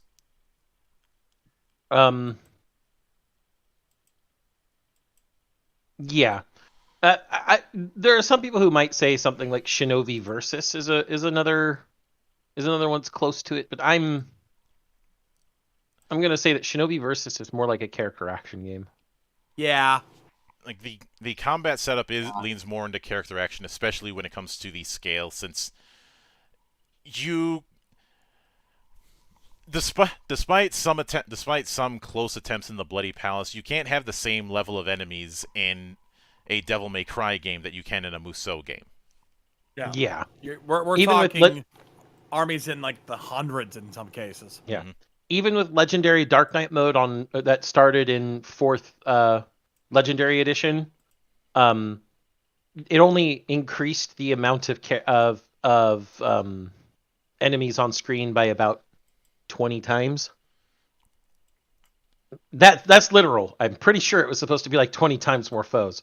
But Legendary Dark Knight mode was also kind of created in response to True Stylers, so it was kind of created for people to just go ham, rather than being a challenge. Now I haven't played Knights of Azure, but everything that I've seen leads me to believe that it is more akin. I'd say it has more in common with with stuff like Tales or even the Trails of games than it does a Musou game. Mm-hmm. Now, another poorly known game series that I feel should have, well, I don't know if you can really call it a game series since it was technically a oh no, there was a sequel. Never mind. But a couple of games that I feel should have that are Musou games that went well under the radar are 99 Nights. Mm-hmm. I loved 99 Nights 1. 99 Nights 2 felt like it was missing the point a little bit. 2 felt like it was trying to take itself too seriously. Yeah. Also, I didn't like the art style change. Well, the art style change was because it was an entirely different developer, publisher, and everybody. That explains everything. The developer for 99 Nights 1 was Q Entertainment and Fantagram, and the publisher was Microsoft Game Studios, which is why it was an Xbox 360 exclusive. Which is why it didn't do so well in Japan either. And then 99 Nights 2 was developed by Feel Plus and published by Konami, back when Konami had basically stopped making anything besides Metal Gear games. And different directors, different producers, different writers, everything. And again, an Xbox 360 exclusive. Now that I just remembered it, let us also not forget the presentation of 99 Nights 2 at E3 that year, or at the Tokyo Game Show conference in 2018 or 2008. Excuse me. Well, no, I remember the E3 conference because of how memed that shit got. Oh yeah. Mm-hmm. Because the guy presenting had no idea how to do a presentation at all, and was stumbling through his speech like nobody's business. Yeah, Mhm. I will admit that from a gameplay perspective, the sequel played slightly better, but I think the problem that I had was that the skill system that it implemented felt like they felt like they felt like the kind of skills you would see in that in any other game would be spells. Like it didn't feel it didn't the characters didn't feel distinct enough, I guess is the best way for me to put it. Not to mention that, but in 99 Nights 2, while the combat system may have been refined, its actual execution was terrible. Enemies were either literally just trash. They couldn't do anything to you. Or if you made one mistake, you were dead. There was no in between. It's also the fact that the reason why I say I didn't care for the art style change into is it felt like an attempt at doing dark fantasy instead of and a severe lack of color. Whereas, Hey, idiots, learn from Berserk's animations with color. There's plenty of color in Miura's work. yeah, if you look at the original 99 Nights, there is a very strong emphasis of color when it comes to individual characters. Even the ones that do have a lot of brown or grayish, they have other aspects that are going to make them stand out. It didn't exactly Not to mention hurt. the art style was just prettier. It didn't exactly hurt that the two protagonists in 99 Nights were quite literally doing the red and blue Oni. Mm-hmm. But now when it comes to something like Dynasty Warriors Gundam, I think the reason why we haven't seen a follow up in that form is that there wasn't enough. I'd say there wasn't enough strength in the way the mechanics worked, because the last one we got was Reborn, which was digital only for some reason in the States. Yeah, which did not help Their marketing in the sales. States for any of the Dynasty Warrior Gundams games was just terrible. Mm-hmm. I didn't even know they existed until I saw something. I don't even remember where I saw. I just came across it one day. And I'm like, wait, they did Dynasty Warriors Gundam? Well, fuck, I gotta play this. Like, that was literally what it was. It was a case of, I didn't even know it was a thing until I came across it by accident. Nobody knew this game was a thing. No wonder it didn't sell. Although I will admit some of the exclusive Gundam designs that were in the games were very interesting, even if one of them was trying way too hard to be a samurai. In fact, all of them were trying way too hard. Actually, I think those were based on the SD Gundam series, because I remember those were an SD Gundam, and they just upped them to a regular Gundam size. Yeah, essentially. The issue I had with Dynasty Warriors Gundam was, at least initially, a lack of setting variety. Like, you know how the issue we have with space missions in other Gundam games, Monk? Yeah. Same thing here. Yeah, pretty much. It basically doesn't change. No, they didn't have that many levels in most of these games, and a lot of them took place in space, so they just literally used the same space map, even if it didn't match what they were going for. Of course, there's also the fact that that their version of space is like the version of space we see in so many RTSs. It's ships and all. It's ships in a black ocean. Yeah. And also trying to do a flat ground or flat terrain, because all the maps were literally flat. There was no flying around in space. It was literally just a space background, but it was still just a flat terrain. Mm-hmm. Fuck? Yeah, that's literally what it was. It was just flat grid. Wow. I will. Wow.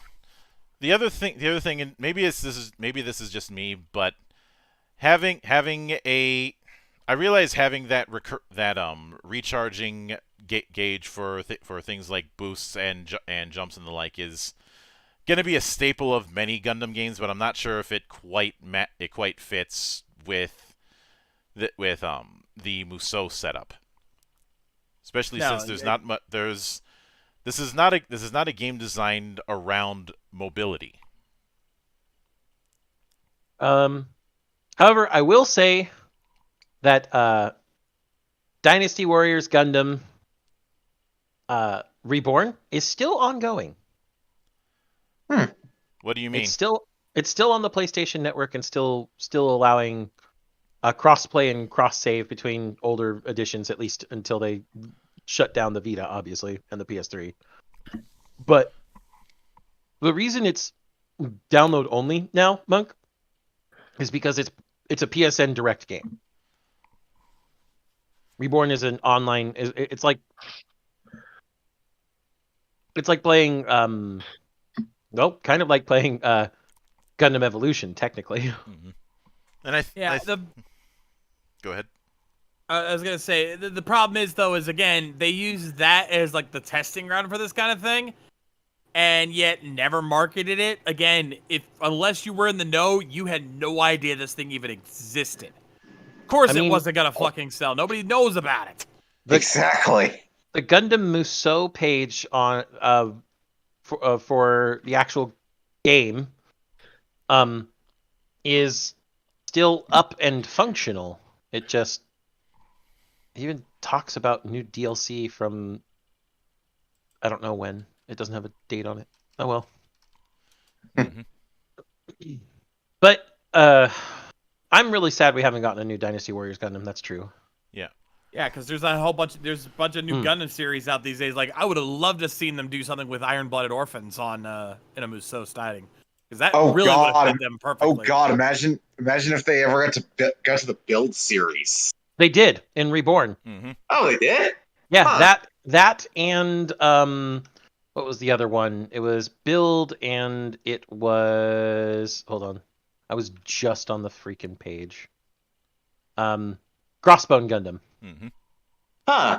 Yeah, Crossbone was in there for a while though, so that's not that big of a surprise. Well, No, we're referring to build fighters, build divers. So This is Builder's Beginning. No, the Dynasty Warriors Gundam Reborn introduces the West to a series that was never localized, namely Gunpla Builder's Beginning and Crossbone Gundam. Oh, okay, fair enough. I'd also say that the impact of the Dynasty Warriors Gundam games have a bigger impact for Gundam than it does for Musou. Because through that a lot of people got their first introduction to several series that never came stateside, and then sometime later either would or there are plans to. There were hold on, I'm looking at this. Other than a couple of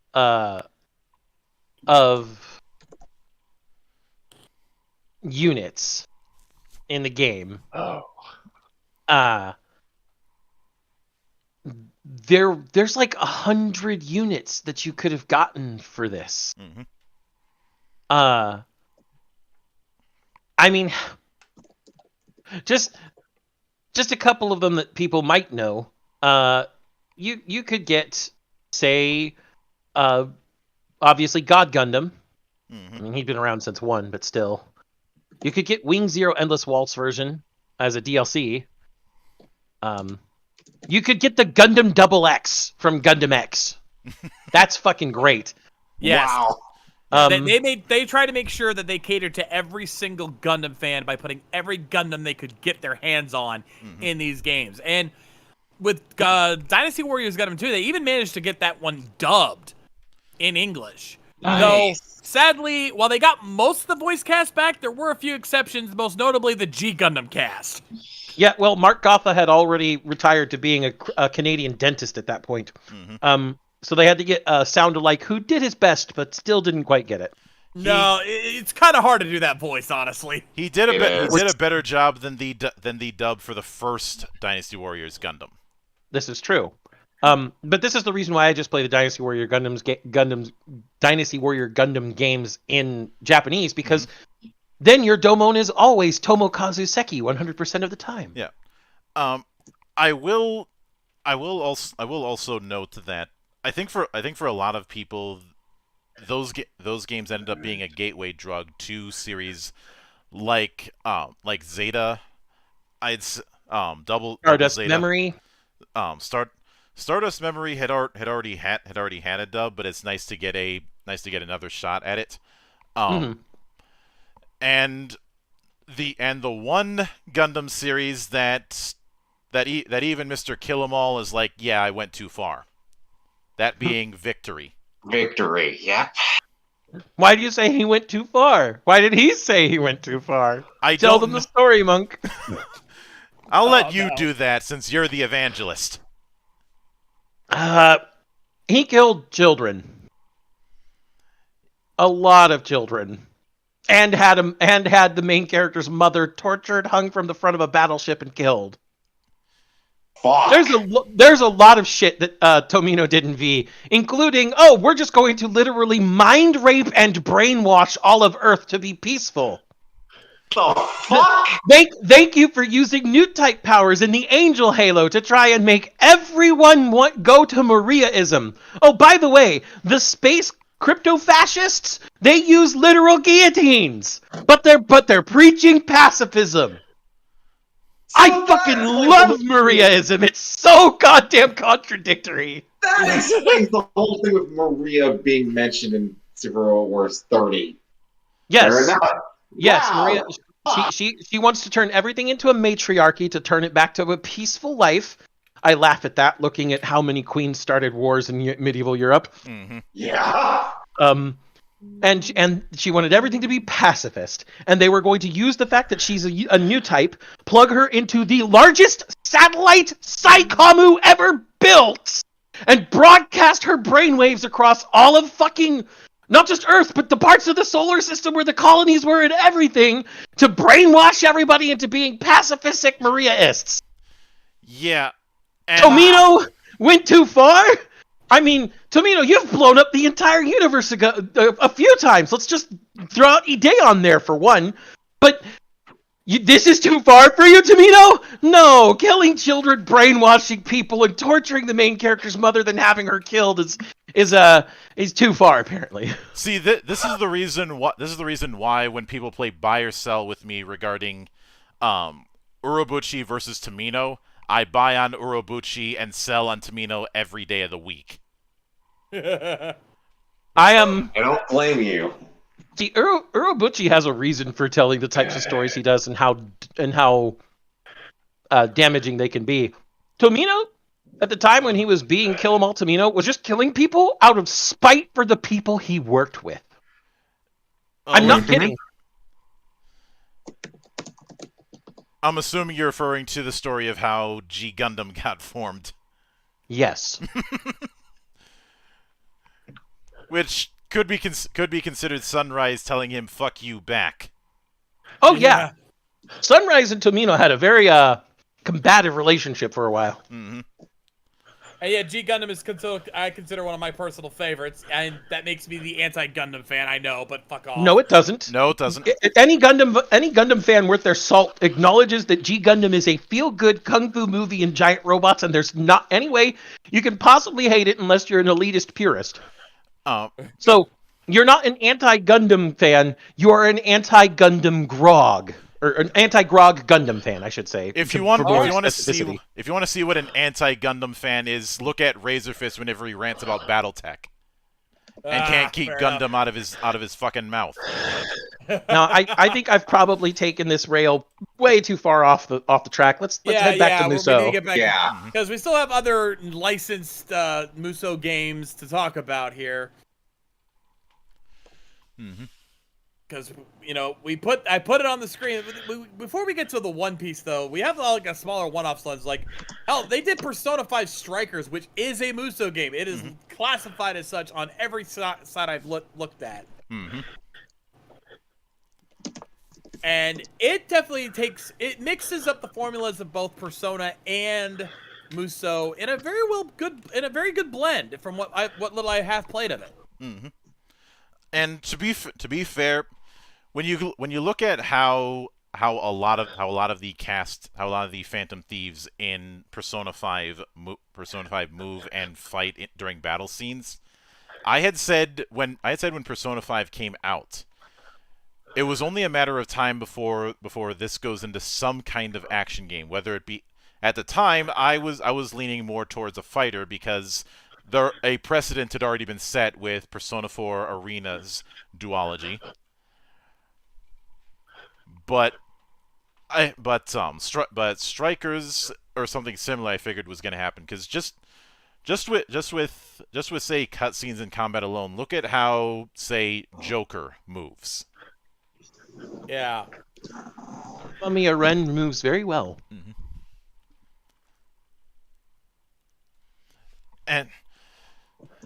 And well, that does certainly apply to a lot of the other characters, but especially him. He is a freaking acrobat. Mm-hmm. Even in the opening cutscene, he leans in that regard, and that's why I wanted to cosplay him at one point. And yes, part of it is due to the fact that I have a soft spot for characters with a bitchin' coat. I think everybody does. Now, Gunblade Knight is also making the argument, okay, so wait, Persona 5 Strikers is considered a Musou game, but not Senran Kagura? He's bringing up Estival Versus. Estival Versus is the closest it got, but the issue once again is scale. Yeah, I'm looking at a video of gameplay for Estival Versus right now. Okay, First of all, the areas aren't nearly as expansive, and second of all, the amount of enemies surrounding you are not nearly as many. Mm-hmm. It's close, but it's a close but no cigar situation. And all that Estival Versus is an expanded scale for what was done with Shinobi Versus on the Vita. Yeah. Before that was Burst, which was a side-scrolling beat 'em up. And there's also the fact that a lot of the playstyle within Senran Kagura from Shinobi Versus onward, the moveset feels far too closer to a character action game. Especially given that whole, in the same way that we said that with Sengoku Basara, but Senran Kagura doesn't have that same amount of speed. So again, it's more of a beat 'em up than anything else. More of a beat 'em up with slightly extra steps, but not quite enough. So good effort, have some steak. Don't get me wrong, I love Senran Kagura to death, but the rules have to be enforced. Yep. It gets very close to the point, I will say, but the draw distance and the amount of enemies that are surrounding you, it just isn't there. Mm-hmm.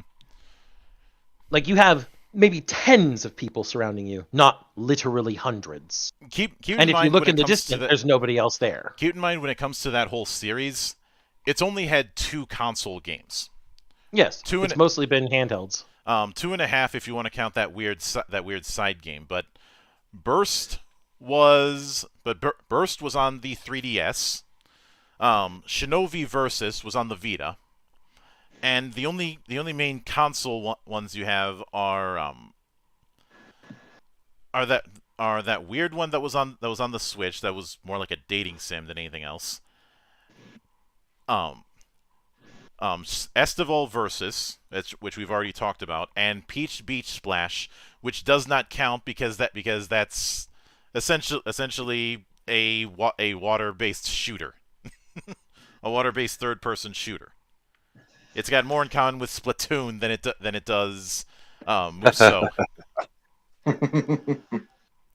Now, in that instance, I would say that the Idea Factory games for the Neptunia series are closer to Musou. That are more action based, because excuse me. You've got things like Neptunia Virtual Stars, Super Neptunia RPG. You've got Four Goddesses Online, which almost entirely looks like a character pardon me, character action RPG that has a larger amount of enemies at times. They all skirt the edge of Musou, but don't quite hit it. Mm-hmm. Maybe the closest one is versus Sega Hard Girls, but I'm not sure. Yeah. Although the Neptunia games go all over the place, so it's really hard to say. It started out as a turn-based affair that I got shit for actually enjoying. Up until the later games came around, and then all of a sudden the people giving me shit started singing its praises, and I never let them forget. I've been playing Neptunia since the first one started coming over to EN side of things, and when we got the remakes that have that all have the V2 and V engines back on the original first three, I bought them. Yeah. There was no reason for me not to. The Rebirth games are fantastic. But I do now I'd be remiss if I did not bring up One Piece Pirate Warriors, which I've dipped into, but I'm not going to claim I have as much experience with them as I do with some of the others. Well, then that's where I can step in, because I've played a little bit 2, plenty of 3, and I own 4 on Steam right now. Mm-hmm. But I think with each of them, they're focused on a particular arc exclusively. Not exactly. They kind of focus on a group of arcs. Like, they'll go through several arcs of an area, and they do cross over with each other. Like, their arcs happen in 3 that's also come up in 4, but they'll go, like, 4 will go a little bit further. Like, 4 goes up to, I want to say, like, the early, like, it does its own thing with the Wano arc, but it kind of does a more of original take on that. But it finishes up Dressrosa first. So it isn't trying to be a straight adaptation of the arcs in the manga. Yeah, it is, except for the last arc. It is like the first arcs, the earlier arcs do stick pretty close to the original. Oh, you were gonna say something, Zen? No, I was just going to say, is it anything like the adaptations of the Ninja Storm games for Naruto? Probably. Like, I haven't played those story-wise. I haven't played those, so I couldn't testify to that. I know that if you're meaning like they're kind of like abridged, then yes, they are very heavily abridged. Well, obviously. Well, what I always say is, if anybody ever wants to experience the Naruto story in the best possible way they can, play the Ninja Storm games. I'd say these are pretty close in that regard. Mm-hmm. They do tell the story rather well, all things considered. Like, a lot of the dialogue happens mid level. They don't do cutscenes for everything. Mm-hmm. But they carry a lot of the story elements to what in that dialogue. But And it's handled pretty well. you know how I mentioned that Fire Emblem Warriors felt like it was giving me too many subsystems right out of the gate? Mm-hmm. Was that an issue with Pirate Warriors? Not really. No, I think with 4 specifically as one I can point to. You can customize your special attacks and you can unlock stuff, but they don't really add a lot of equipment-wise. Because they want to focus on you, because obviously you don't wear much equipment. You're basically you just unlock costumes. Mm-hmm. So you're just basically focused on unlocking stats and just building up your attacks. You pick from like 4 special attacks, And then, of course, you can unlock the form changes for certain characters. Like with Luffy, you can go into Gear 2nd and then Gear 4th. And there's Gear 4th is so stupid. I will... For anyone who wonders why I do not like One Piece and why I always say Luffy is a 100% comedy character that doesn't belong in a shonen series, even though shonen does have comedy as part of its roots. It's just go look at Luffy, bite into his arm, blow up his muscles like balloons, and bounce around in Gear 4th Bounce Man. It's fucking ridiculous and stupid.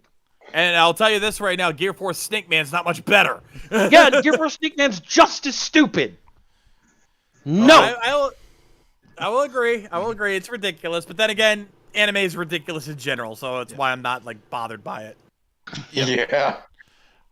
I'm not gonna read later, game fan. I'm not gonna read later. I that one, game fan. I stopped watching the anime at the Doflamingo fight against Gear 4th. I stopped.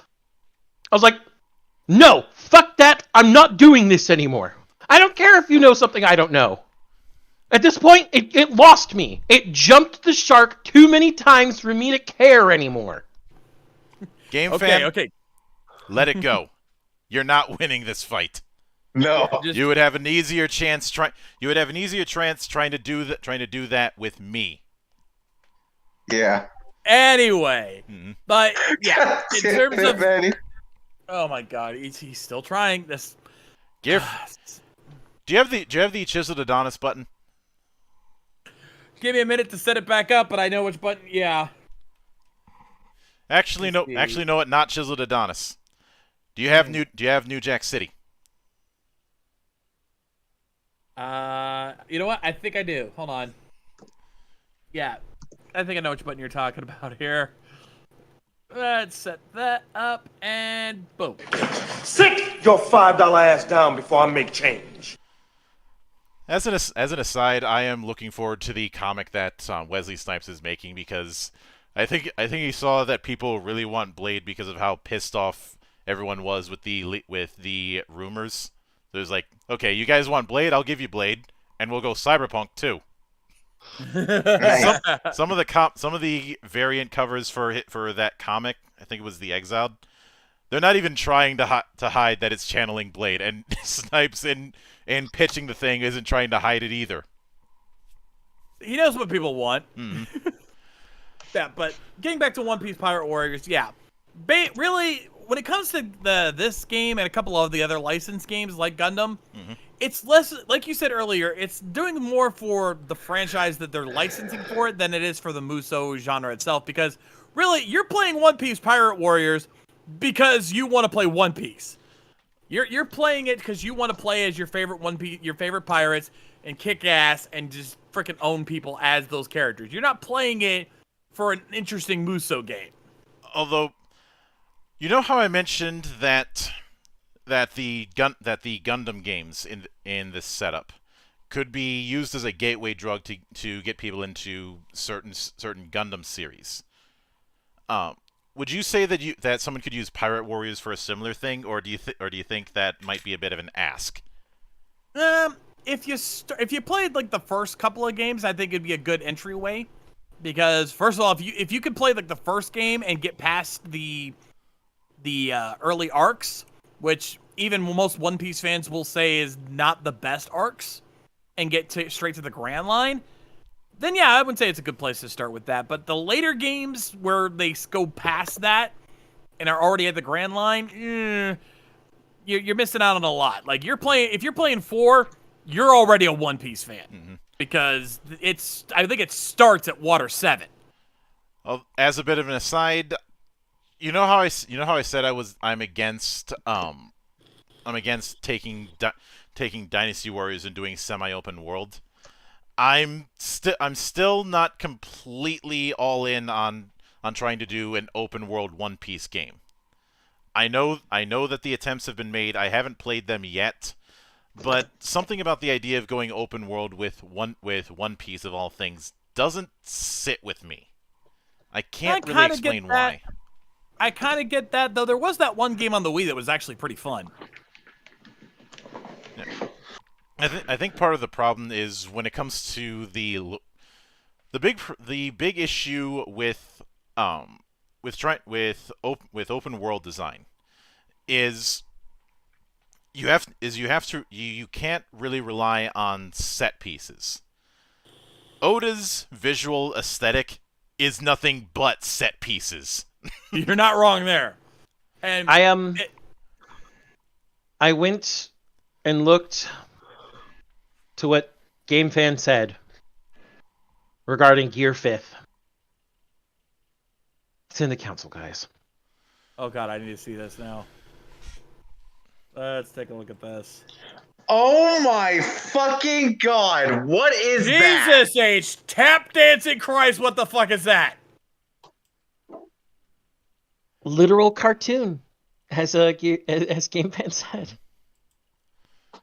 This is why I fucking hate One Piece.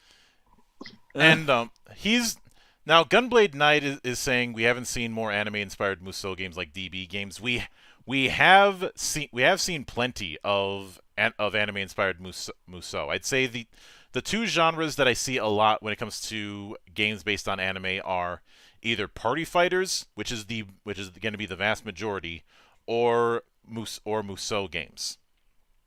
And The thing. Sorry, go ahead. he brings up like Dragon Ball games, and to that I say a Dragon Ball style Musou would be a terrible idea. It'd be worse than would. Sagas. And here's one of the early arguments I can make. For a good anime-inspired Musou, you have to have an anime that that requires large groups of mooks. One Piece works because, well, between the Navy and enemy pirates, you can create plenty of grunts to kick ass. Mm-hmm. No, there is something that you could do to do a Dynasty Warriors Dragon Ball or a Dragon Ball Musou. If you use Dragon Ball Heroes. Okay, that could work. Still a stretch, but not impossible. No. Now, Matt says he would like a Super Robot Wars Musou.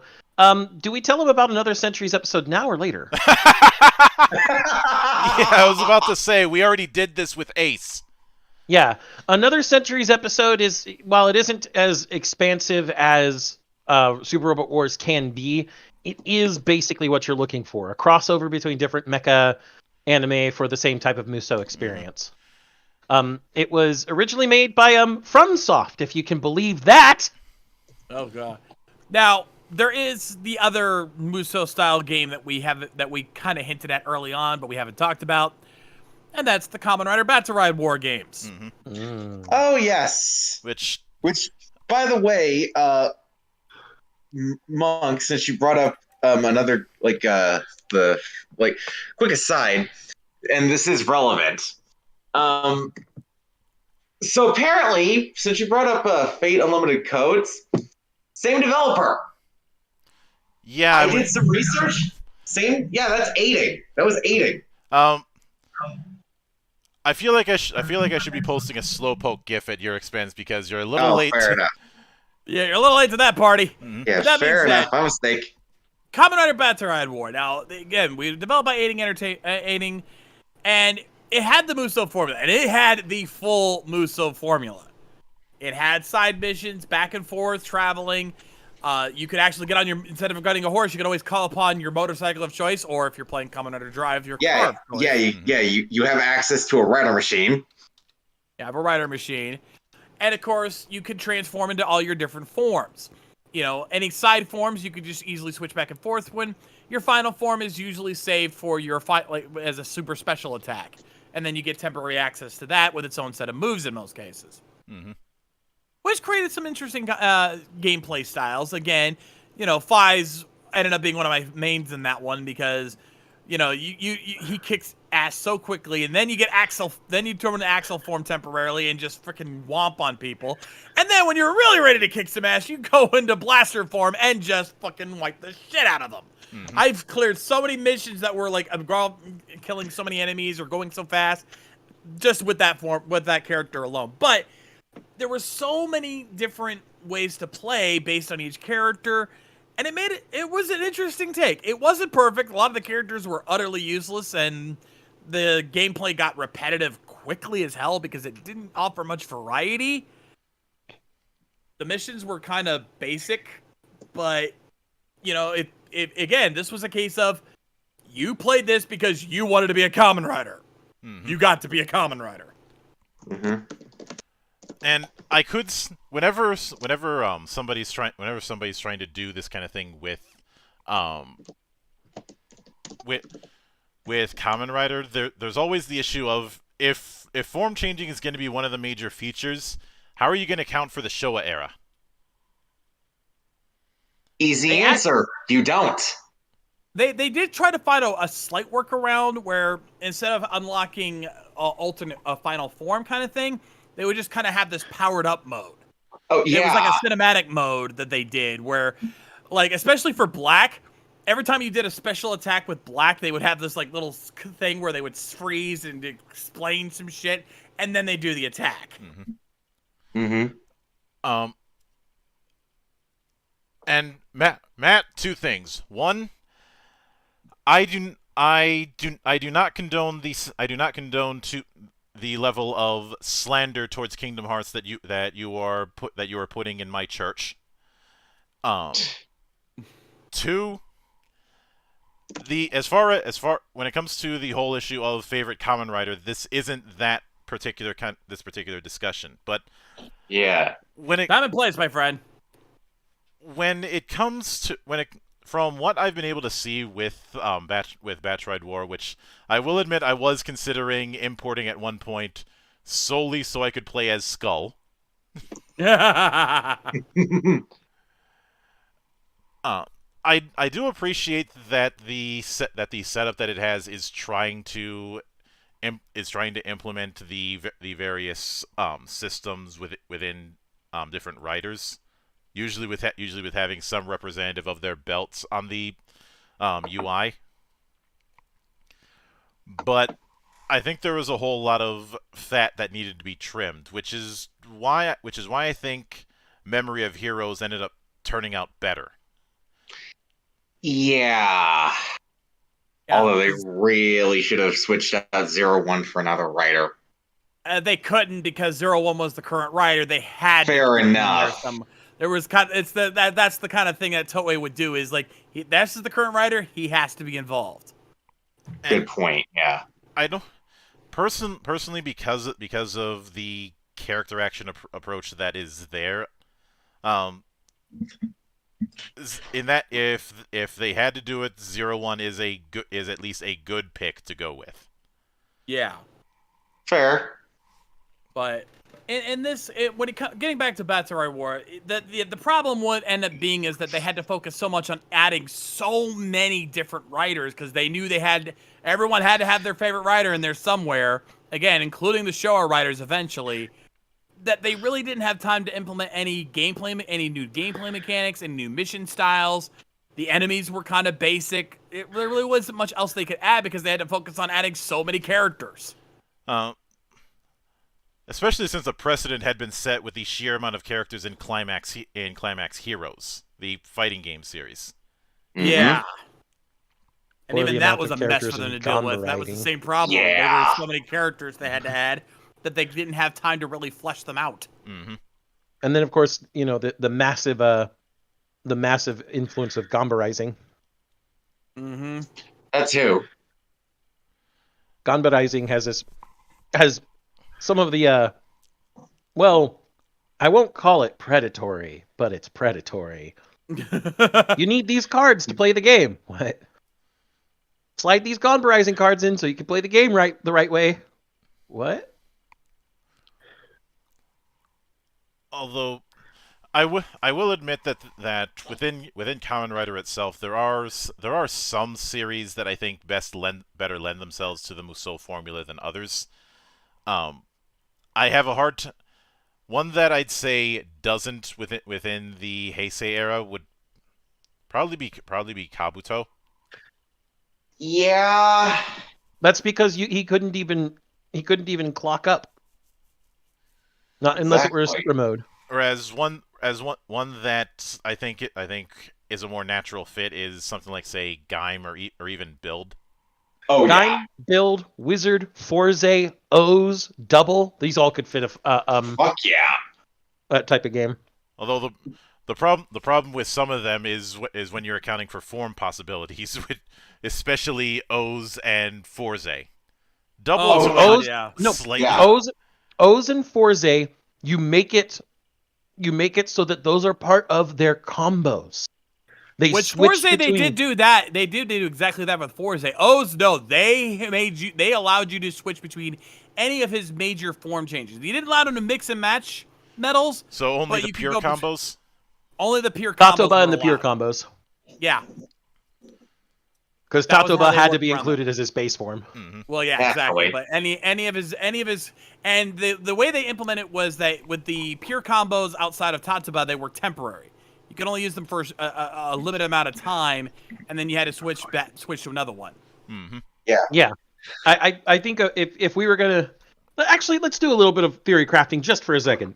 If we were going to make an actual good Musou game out of just the Heisei writers, because let's be honest, including the Showa writers is its own issue, and you'd have to do it in a different fashion. For things like the multi-part transformation combos, like with O's, heck, let's even start with double O's. Okay, Forze, in that Build. regard.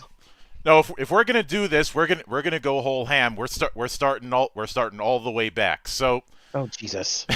you put me up to this. No takesies backsies. See, I put you up to this because I knew you'd go into this. Thank you for executing my plan, Monka! Xanatos, you are not. I still get to say like a rake, and you ran into it. Whatever. Let's just get this going. Anyway, I told you I was coming off of my Bane vacation. so let's start with the new hero for the new era, Kuga. Yay or- Kuga's easy. Yeah. Kuga's easy, honestly, because by the end, switching forms was easy for him. So Yeah, literally, it you was. could just switch back and forth between different forms, not a problem. Yeah. No, not at all.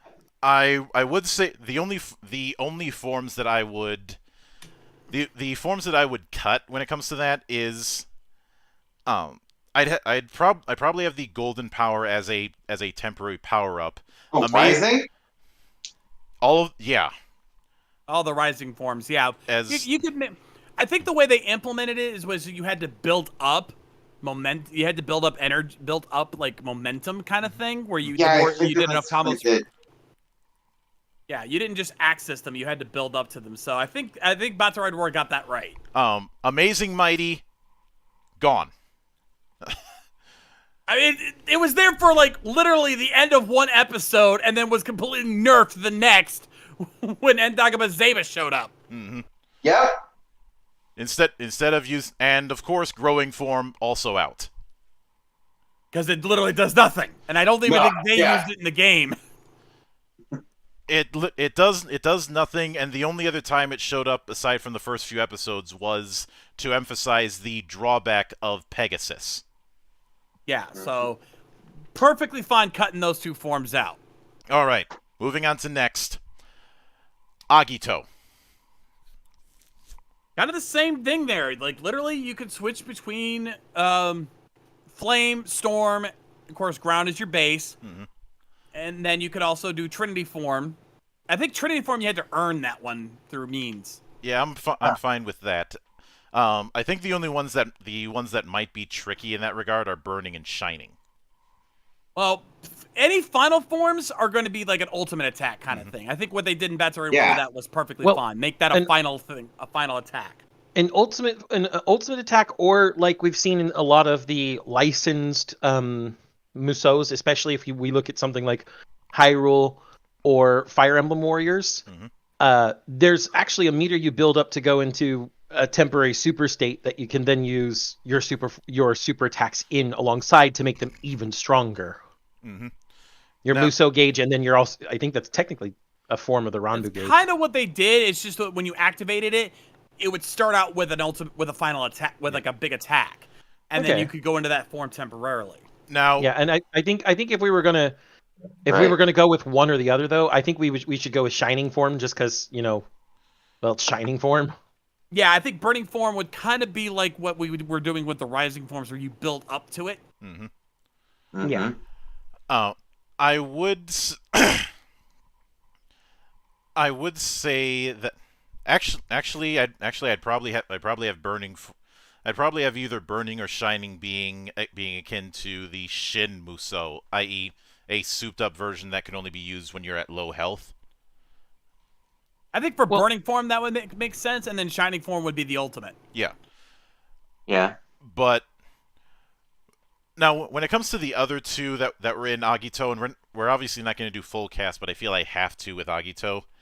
This is where things get tricky because the forms are the only forms that they had were just upgrades.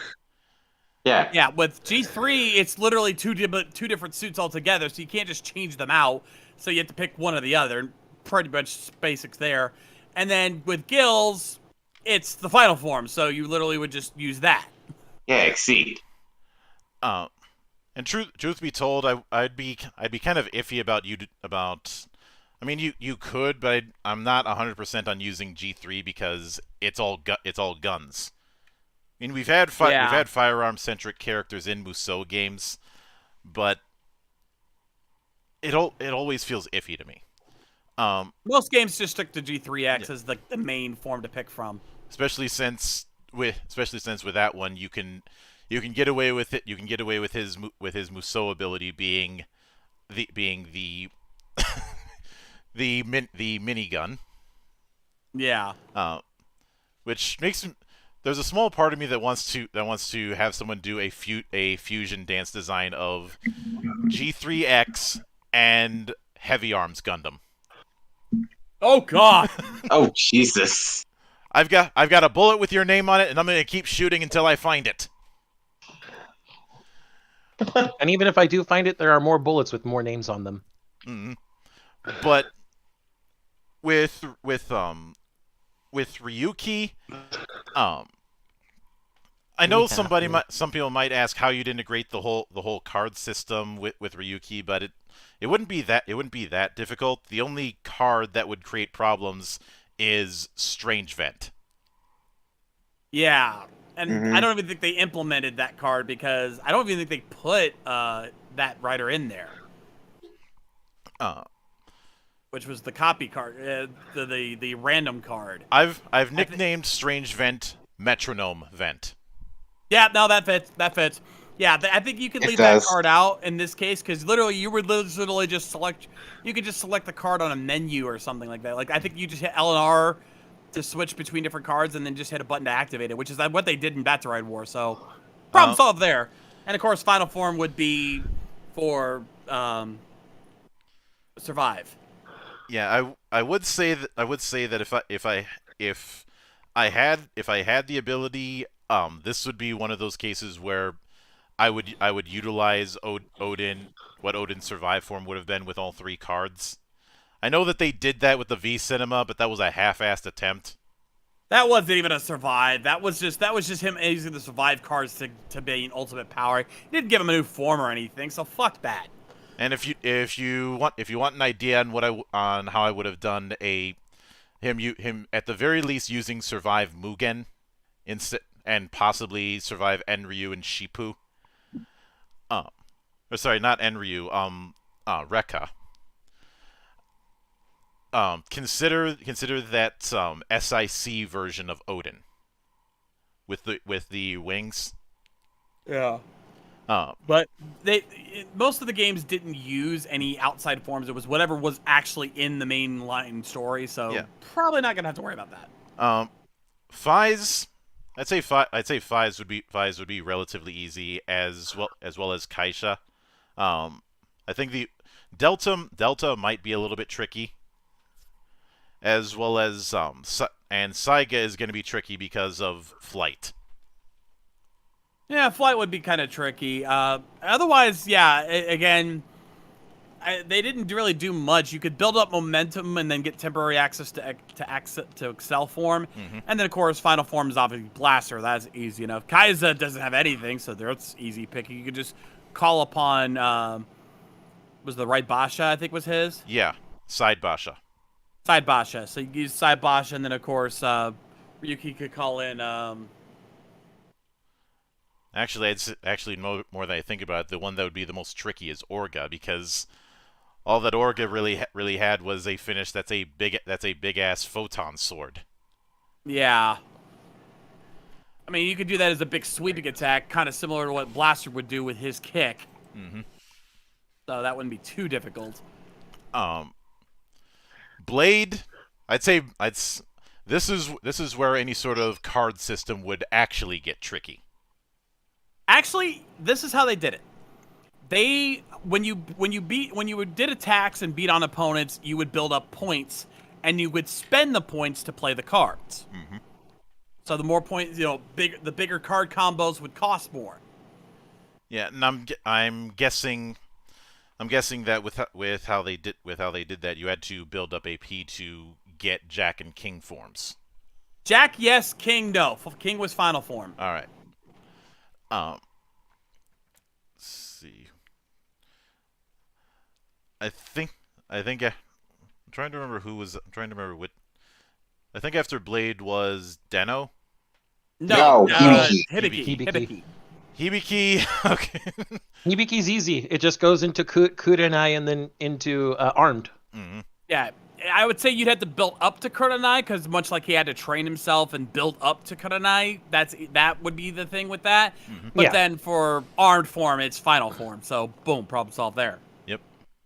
Then we get to Kabuto. Mm-hmm. The clock up thing would be the tricky aspect, because No, you make it his build-up form. You make it. Yeah, He you builds build- up to you clock build- up. He clocks up. Everything slows down, and that for a small amount of time. would you use cast off? You're asking if we'd go from Master Rider with cast off? Yes. I know the games did. I think they started you with cast off, but you could put on. Mm-hmm. Unless it was a story mode thing where you started in in mass form and then you could go cast off. Yeah. I think that should actually be just a form switch. No need to build up. They No. both have their strengths and weaknesses. Masked form would be a little slower, higher defense, do bigger, bashier things. And is also the more range form, because that's usually where he used his guns, was the Yeah. masked form. And then cast off form would be more for close range combat, quicker, more offensive, and things like that. Mm-hmm.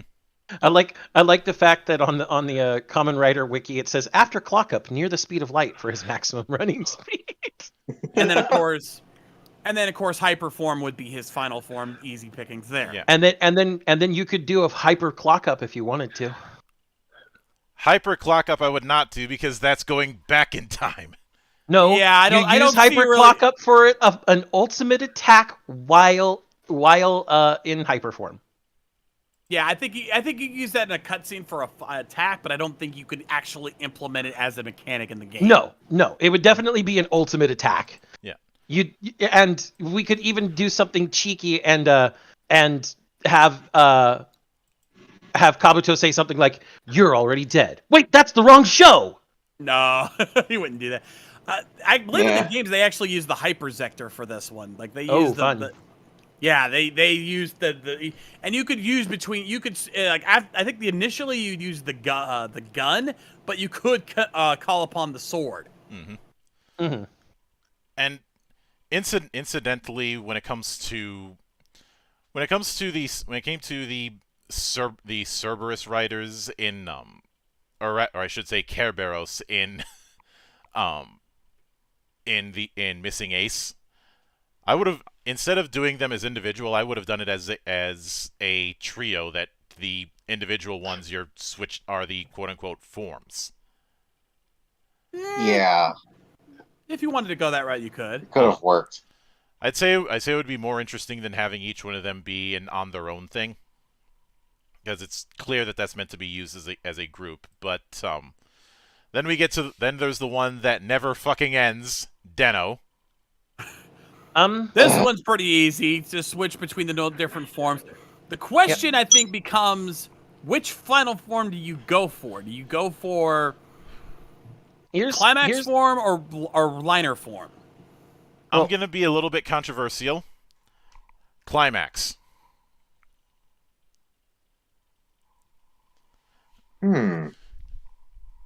Interesting. Good. I think Climax could work. But we'd have to decide which part of Climax form. I would say Climax form plat mode. It's less busy and janky looking than just normal Climax form. Well, the reason why I'm leaning towards Climax form as far as the final is that theme of all together now. Yeah. The big thing is when you look at Climax form when he's just first got into it and it isn't Climax platform, or plat mode, I should say, excuse me. It looks jank. It looks busy. It does not look good. Well, we are. And of course, Go ahead. Of course, we also can't forget about Super Climax form. Oh God, that thing. Much as we want to. Where they Much add as we don't wing want to the where they add wing to the mix essentially. Yeah, I mean, I know we don't like it, but we gotta at least bring it up. Fair. But of course, after that we have. I'd say one that might be a little bit tricky is Zeronos. No, that's basic form switching right there. Yeah, Zeronos is pretty easy. Would you have Actually, now that I think about it, fair point. Especially with Altair and Vega form. Yeah, you can switch between Altair and Vega, and then to get to Zero form, it's either an ultimate form or a build-up form, however we want to do it. I would say, well, you have to have at least one ultimate form, so it would be that one. Mm-hmm. Now, as far as I'd say Kiva would be easy to work with. The only thing I wouldn't do is having two different versions of Ixa would not be the best idea. No. So let's have the best version of Ixa. Yeah, you have him. You can have him switch between regular and burst mode, and then you can just have the final form be riser form. Mm-hmm. I would not use powered Ixa because all that powered Ixa was chucking grenades. Could have that as a sort of semi-ultimate attack. Yeah. Probably, but it would still be a stretch. I wouldn't even have it as a vehicle summon. But and I will admit I would be on a severe fence about using Dark Kiva. Saga I'm perfectly fine with, since that's going to be a different playstyle. Dark Kiva, I feel like it would be way too similar to Emperor. Well, big thing there is that in every Musou game there are certain units that are boss only. We could still have Dark Kiva in. He's just a boss unit. Yeah, that is something I'd be fine with. As much as I like the design for Rei, we don't have enough to work with. Mm-hmm. Yeah, any Dark Riders like Ryuga and Dark Kiva, those will be relegated to bosses. Speaking of which, I completely forgot about another Agito. I mean, if you need to fill out the roster, fine, throw him in there. But it's not like a requirement. It doesn't really add much. Fair. And as far as Decade, as tempting as it would be to have Decade have some of the copycat stuff you see in the show, I would not do that. Make them attacks within his combos. That I'd be perfectly fine to go with. That's again different from what the... Like I was saying earlier about like Forze, where in the middle of his combos he switches suddenly to chainsaw, or he switches suddenly to missile, or anything like that. You do the same thing here with Decade when he's in the middle of a combo and he's going to do a specific attack that's to one of the specific old Heisei, I guess, first half Heisei writers. He briefly transforms into them, does that attack, then he's back in Decade. Yeah. Now, the tricky part with that, though, comes with his final form, because his final form also relies on on using other forms. How they handle it in the game is you could switch between the different past riders of those past 9, and then whatever one you're using, or whatever one you're highlighting when you activate the final form, that rider joins you as part of the final attack. So Yeah, the that final could work. form ride. So if you highlight Fies and then use it, he will use the Fies blaster. And as far as phase 2, let's see. Honestly, I think a lot of the early phase 2 guys who all have, multiple forms, that are piecemeal forms, I guess is the best way to call them. Double O's and Forze all. Integrating the form changes into their combos, would make a lot of sense. Obviously, Yeah. Double's going to start at Cyclone Joker. O's is going to start at Tataba. Forze is going to start at the. There really was no name for his base form. It was just it was just base Base state. states. Yeah, base states. And as they fight, the changes happen, and it doesn't even have to be changes to the actual It doesn't have to be heat metal. It could still be, cyclone metal if the pole comes into play while you're not using any fire attacks or anything like that. With Double, I think you could get away with having him do full form switches, because you can have multiple sets of combos for each one, which is what they did in the games, where based on what forms you can have different combos. Joker, you've got short range, close combat. Metal, you've got mid range, of course, long range with trigger. I think that one you get away. Double, O's, I kind of see that. But at the same time, then you also have the problem of bigger attacks with the full combos. That's where you kind of get a little tricky with that. I will admit with Double, there's a couple potential cheats I could see. How I talked about the potential of using burning as a critical special? I'm thinking you could do something similar with Double, and I think you can guess what memory I'm talking about. Oh, I know exactly which memory you're talking about. Here's the real kicker, though. With all of the games, Fang was always a separate character. I don't think Fang should be a separate character. I never liked the idea either, but the logic behind it was because it wasn't Shotaro that was turning into Double, it was Philip. They considered it a separate character. Also, which annoys me because, quite frankly, it's literally it was just Joker with nothing else, with just the extra bit of Fang. It didn't have any side forms, though. If you wanted to integrate Futo Pi into this, then we could start getting things interesting and keep it a separate character, because now you can implement Metal and Trigger into that. And so maybe then it wouldn't be so bad. I don't recall if I haven't delved into the manga in a while. I don't recall if Fang Trigger had a different weapon setup, but I do know that Fang Metal did. It did had a bow. It used a bow instead of a gun.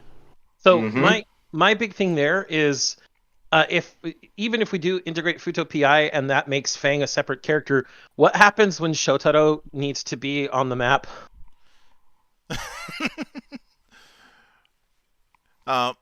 Because only one of them can be transformed at a time.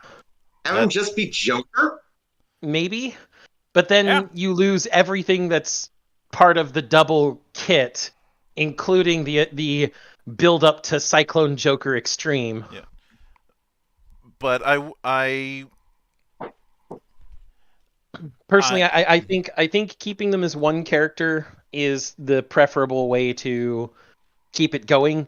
You could even go into Fang, and you get a short scene of Shotaro going unconscious, and now he has to be dragged off while Philip is the one fighting. Or just a scene where they transform I think part of the reason why they don't do this is because they'd have to pay for the likenesses. Though, again, you can kind of get away with this with Futo PI now. Also, I don't know if Futo PI integrated or got to Fang Trigger or Fang Metal, but I know in the manga they did. In the Futo Tentai, they did. In the anime, they haven't gotten that far. In the anime, in the anime, they didn't get that far. So I would rephrase that as Futo Tentai instead of Futo PI. I will note that among all of the characters, when it comes to Wizard is of this hypothetical would be the king of crowd control. Crowd control, and his form switches would be pretty straightforward and comparable to the form switches we've seen in the first half of Heisei. Because he changes between his 4 elements singularly. He doesn't ever mix them until he goes infinity. I think we could implement a similar system to Kuga, where you can start with the base 4 elements, and then you can also build up to the dragon forms. Mm-hmm. And then the ultimates are when he summons pieces of the dragons themselves. No, the ultimate... Well, the thing they did was that you could choose which final form you wanted. You could do all dragon, or you could choose to do infinity. Mm-hmm. Mm-hmm. I would always choose infinity, but that's just because infinity is goddamn busted. Yeah. Also, I have to do this. Ring, ring, ring, ring, ring, ring, ring. Banana phone. Also, I think if you really wanted to, you could also choose between infinity, all dragon, or even special, where the gold dragon form. Yep. Now, as far as Gaim goes, and that's simple though. Yeah, and actually, before I get to Gaim, I should note there is a fun but stupid thing I'd want to do with Beast. His specials are RNG centric. Since he has to roll the die on his sword. Yes, I think you'd have to do that. But I would also build up. I'd also create a mechanic, and this might add a little extra challenge to Beast, where he has a timer. Because bear in mind, he's not supposed he has to consume magic power in order to stay alive. Mm-hmm. I'd almost be tempted to make that a mechanic where if he doesn't defeat enemies within a decent amount of time, he starts taking damage. There is one game that you could use as a precedent. Otogi, Myth of Demons, and Immortal Warriors. Because in that one, your magic gauge is essentially your timer, because magic is what is sustaining you, since you're supposed to be dead. Yeah, but it's just technically how it is for Nito too. Like, he sacrificed his life force to basically gain the power of Beast, so you kind of have to keep that kind of mechanic. I wouldn't make it like super short, but I also wouldn't make it so long that it's pointless. So, well, as long as you're killing mooks, you'll be fine. Exactly. You get small amounts for mooks, and you get a pretty decent boost for killing a boss character. Yeah. Yeah. As far as Gaim goes, this is one instance where there's the first off, there's the question of whether or not you'd give Gaim the energy lock seeds, or just no. use them as special attacks. I think they'd be used as special attacks. Honestly, I think his build-up form should be Kachidoki, and his ultimate form must be Kiwami. Mm-hmm. Yeah, I'm perfectly fine with that. And the energy lock seeds could be used as attacks or as a power-up of some sort, but he could still switch between normal lock seeds and base form. Yeah, switch between the normal lock seeds. Maybe build up to. Well, yeah, no. I think where you guys going, yeah. Switch between the main forms. I think maybe you could do a small build up to the mixed forms, and then a bigger build up to Kachidoki. Yeah, Mugen does that, and it works pretty well. But I will admit that if I was building this setup, I'd lean more towards the character action control setup in Sengoku Basara than in the Musou approach, because there's one thing that I would like to emphasize if I have that option with Gaim and a lot of the Sengoku and to a lesser extent Genesis writers, and that is implementing some sort of parry system for them. because most of them are melee fighters except for the energy riders. Most of them are melee fighters, except for the energy riders. I still will not get over how annoying it was that everybody was using that fucking sonic arrow. Ugh! But now when it comes to there's obviously way too many other riders in Gaim to use all of them, but there's a few that I am Obviously, Baron. Baron. Okay, hold up, guys. Hey, guys, I gotta go. All right. See you later. All right. Stay Have a frosty, good night, man. JT. Good night, yo. I obviously Zangetsu. Yep. We're Obviously leaving out not. Michi. Fuck Michi. Yep. It is. If you want to know why we're not putting in Michi, it's because it's Michi's fault. And I'm putting in Bravo. Fuck you. Fair I'm enough. putting in Bravo. Fucking Oren Pierre Alfonso gets his day in the fucking sunlight. God damn it. And you know what? We can now that we have those V cinemas out, we can implement those as final forms. We can have. Oh yeah, the guidance. Yeah. Yeah, we have the Gaiden. So for Baron, obviously he would go into Overlord Baron form. Like we would implement that. For Zangetsu, we could go into Zangetsu Kachidoki. For Bravo, we could implement what was his form? Let me check. I'm already there. Don't worry. King Durian. Yeah, King Durian. King Durian arms. He even got a Jimber form at one point, apparently, in SIC Hero Saga. Oh, that doesn't count. It's not. Listen. He's not using a Sonic Arrow. He's That's using a not my fucking point. Claymore. That's not the argument I'm making. I'm talking about stuff that was implemented in actual movies and shows, not stuff that was done in side stuff like the SICs. I know. I just think it's funny. It's cool, but I can't use it. Although believe me, if the option was there, I would use there's a bunch of stuff in SIC I'd use in a fucking heartbeat. Oh, absolutely, but unfortunately, we can't really implement that rule. It has to be stuff that was either in movies, V cinemas, or the actual series. Yeah, the King Duty and Lockseed is it's baller. I say King Dudian is a great idea. Yeah. So if we implement him, we have to implement Genoichi as well. And Janochi, yeah. Because we have to get, the Lychee arms as well. Uh-huh. So you want our Acorn guy then, yeah. We need the acorn. Well, didn't we say, I remember talking with you about it, about how having the acorns and the like makes the idea of the Genesis lock seeds as a mass-produced variant kind of odd. Yeah. I think the Lychee form could be fine. Now, as far as drive, I really think we need to narrow down, much like with say with Forze, he has too many tire changes that are basically just base form with new tire. Yeah, I think we have to do the combo system with this one. A lot of the tire Kokons I think can be their own special attacks. The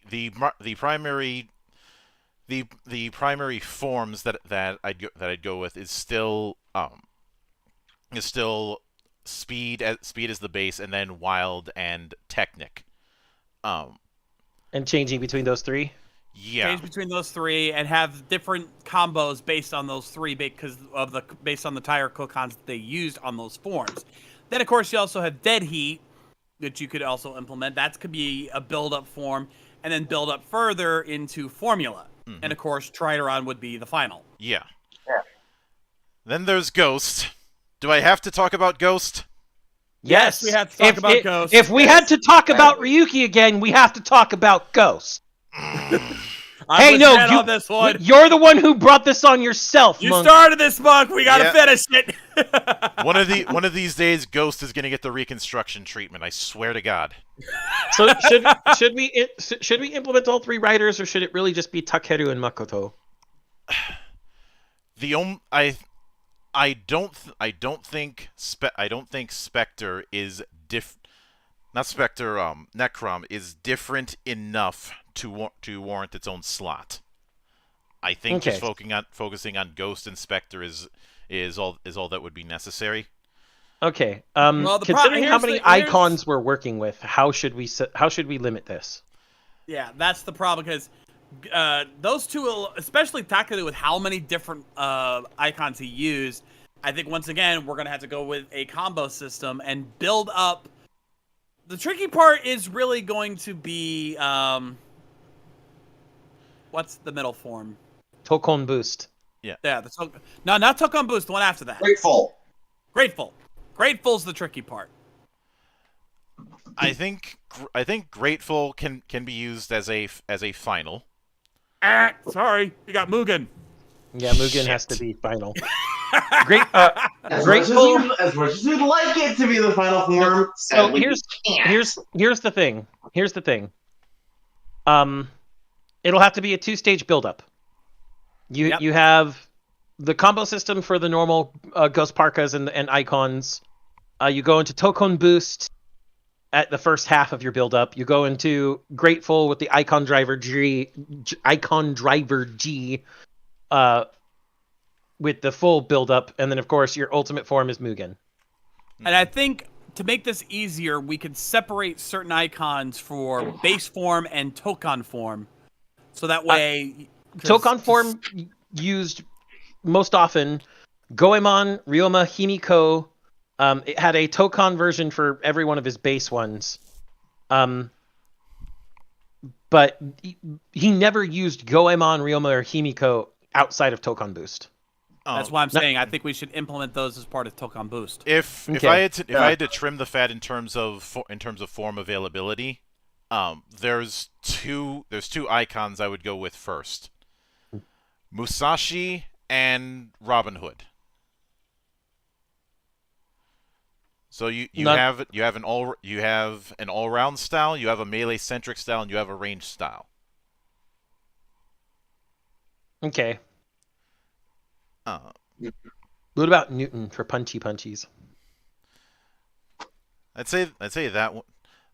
I'd say that one can be its own attacks. Okay. And as far as Xaid, I would the only form that I think would be tricky to implement is double X. Yeah, I don't know how you would do double X specifically because having two riders to try to control would be a pain in the ass. Ultimate attack. You make it an ultimate attack. Then what are you gonna do about The final has to be Muteki. You use double X as an attack anytime you're not in your ultimate form, or in one of your build-up forms. That I'm a little bit more willing to go with. There are obviously there's a bunch of potential candidates in X8, so we'd have to limit that. There's a few that I think can be focused on, and these ones I would not budge on. Obviously, Gen. Instead of doing the usual Gen M, I think the main one has to be Dangerous Zombie. Oh yeah, you have to start with Dangerous Zombie. I think for this one, I think build up has to you can do some form changes for the secondary Gashats. Like you could switch between all the different secondary Gashats, but then everything else is build up. Yeah. So what I'm thinking here is just looking once again at X8 himself. Mm-hmm. Building up into Mighty Brothers XX makes sense. You build up into it, and then level XX within it is an ultimate while built up into Mighty Brothers XX. And then for the ultimate form, you equip Maximum Mighty X and go into Hyper Muteki, obviously. Yeah, I think the way I see it, actually no, because really X8 only ever used one of the secondary, well, two of the secondaries. Mm-hmm. So I think what you could do is build up to the secondaries, and then you could switch between them if you wanted to. Mm-hmm. Then you build up to double X, and then build up further to Maximum Mighty, and then you unleash Muteki. Yeah. Mm-hmm. As for Genmu, he does have to eventually go to Mu Genmu. I'm sorry, that's a requisite. Yeah. Again. Get Musou. Get Musou. Yeah. Again, that's another one where you can build up to. You start a dangerous zombie. You could build up to God Maximum, and then you can final with Gen Musou. I would put in a bit of a mechanic where when it comes to Dan Kuroto, his attack power would be higher the lower his HP is. Also, because he technically can't die and has in Dangerous Zombie, but also has the multiple lives format, maybe make it so that he's actually a bit of a glass cannon. He's weak, but can do some serious damage. Mm-hmm. But when he dies, he doesn't just game over. He gets a life. He loses a life, and just limit him like maybe 5 to 10 lives. Yeah. I will say that that everyone's favorite surgeon and liar have to be in the mix. Oh yeah. And a lot of them have the same mechanics, you know, build up to the secondaries, build up to the second form or the third form. Mm-hmm. For Brave, it would be build up to what's that darker form of his? Drago? No, Drago was that one that was split in 4. Yeah, I don't think you're. I honestly don't know how you're going to implement Drago. Mm-hmm. I honestly wouldn't. No. At least except for a special occasion where you have all 4 riders there, and then you could do that as a story mode thing. But I wouldn't do that in the main mechanics. You know how I said that Dark Kiva would probably have to be boss exclusive. Yeah. Same thing applies with Kronos. Oh, absolutely. That's a given. Oh, definitely. Mm-hmm. That is a given. Kronos would be a villain. Would you put Para DX in the mix? Parrot.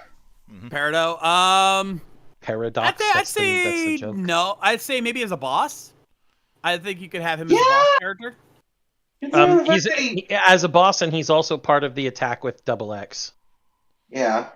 Because that You is could do technically what the secondary Double X guy was. It was Peridot hiding. Mm-hmm. Clever move, by the way. Yeah. Now, as far as build, we once again have the issue of a bunch of potential forms. So This is tricky. say, no, this is actually easy. While there are a bunch of potential forms, we only see Kiryu use so many of them, and those can all just follow the same format we've done with Forze. Yeah, combo system, and then build up to Hazard. Build up to start with Sparkling, then Hazard, and then build up further to Rabbit, and Tank. Yeah, the full. Yeah, the full bottle, and then final form, of course, would be Genius. Yeah. Yeah. Yep. As far as how I do Cross to make it a bit more distinct, potentially melee only. As tempting as it would be to utilize that sword, Cross barely uses it. Yeah, that's why you have to wait till Cross Evil. He is exclusively build up though. Everything builds up. Yeah, but there is no range capacity with him because, well, I don't see him doing a whole lot of shooting. No. Yeah. Now the question is with Grease, because there's two. I'd say with him you have to choose your final form because you could either do Grease Blizzard or you could do Grease Kingdom. Yeah, Perfect Kingdom. Yeah. I'm honestly leaning towards Perfect Kingdom. Blizzard. Well, I feel like Blizzard could be one step below. Be a build up form, okay. And as far as Rogue,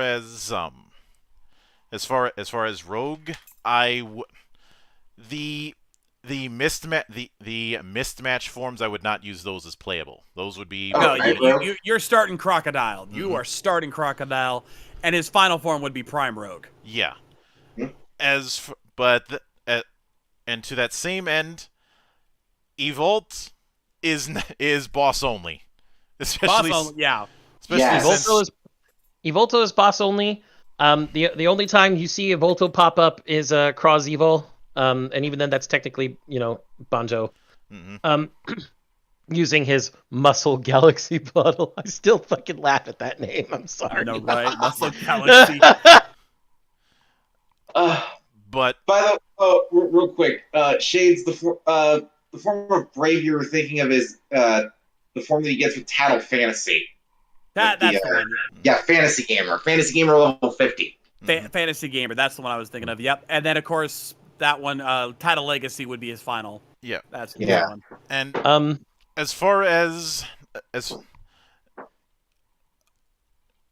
when it comes to Actually, hold that thought, because I think with the Phase 2 Heisei riders, a lot of them we could use, because one thing that Battle Rider didn't really have was co-op. 2-player co-op. Oh yeah. Make Double X a co-op exclusive form. Same with certain other forms. Otherwise, it's just part of an attack if you're playing solo. yeah, Yeah. that I'd be fine with. And when it comes to now, before I ask about Zeo, there is one side matter that I have to ask. Would you implement anyone from Amazons? No. I'd say why not? I don't see why you wouldn't add Amazons. They're Neither would I. Neither would I.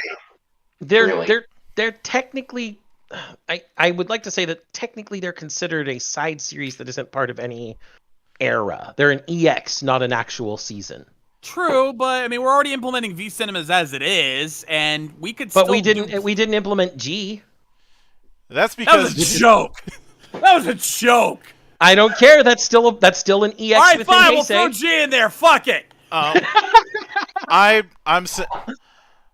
the reason why I would be leaning towards using Amazons is because there is potential for different gameplay mechanics.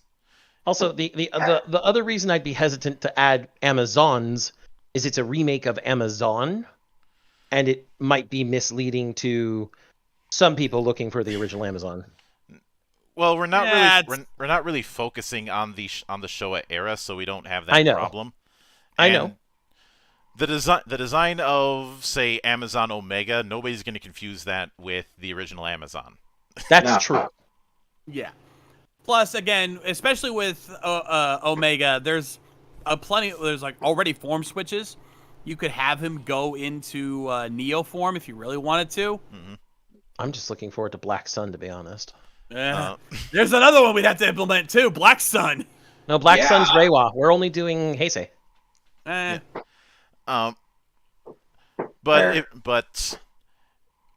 when it comes to the ones that I would lean towards for Amazons, it's primarily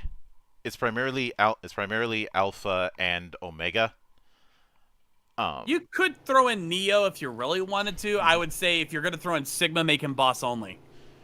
Yeah. Especially since a second form of Sigma would have to be Origin. Mm-hmm. And so would you want Omega to eventually transform into New Omega?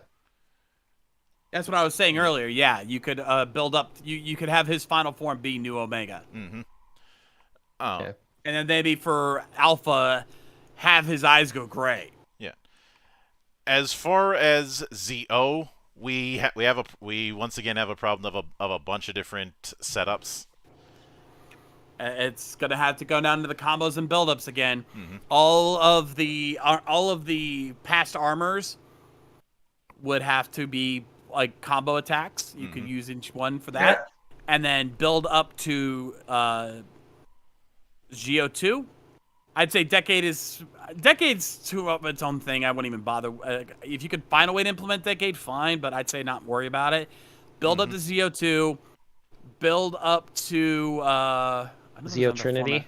Trinity, and then final Grand form, of Zio. course, would be Grand. Mhm. Or if you really want to get crazy, you could, or you could switch. You could choose between Grand and then just go full Oma Geo. I think that the Oma that we saw at the end and was hinted at, that should be boss only. But the Zio Oma that was in the movie, I'd be fine with that as an alternate final. Oh yeah. Okay, that works. I can work with that. Overportzer is the canonical ending. Mm-hmm. I do think the tricky part would be with how you differentiate Zo from Gates, because with a lot of their base setup, it's very similar.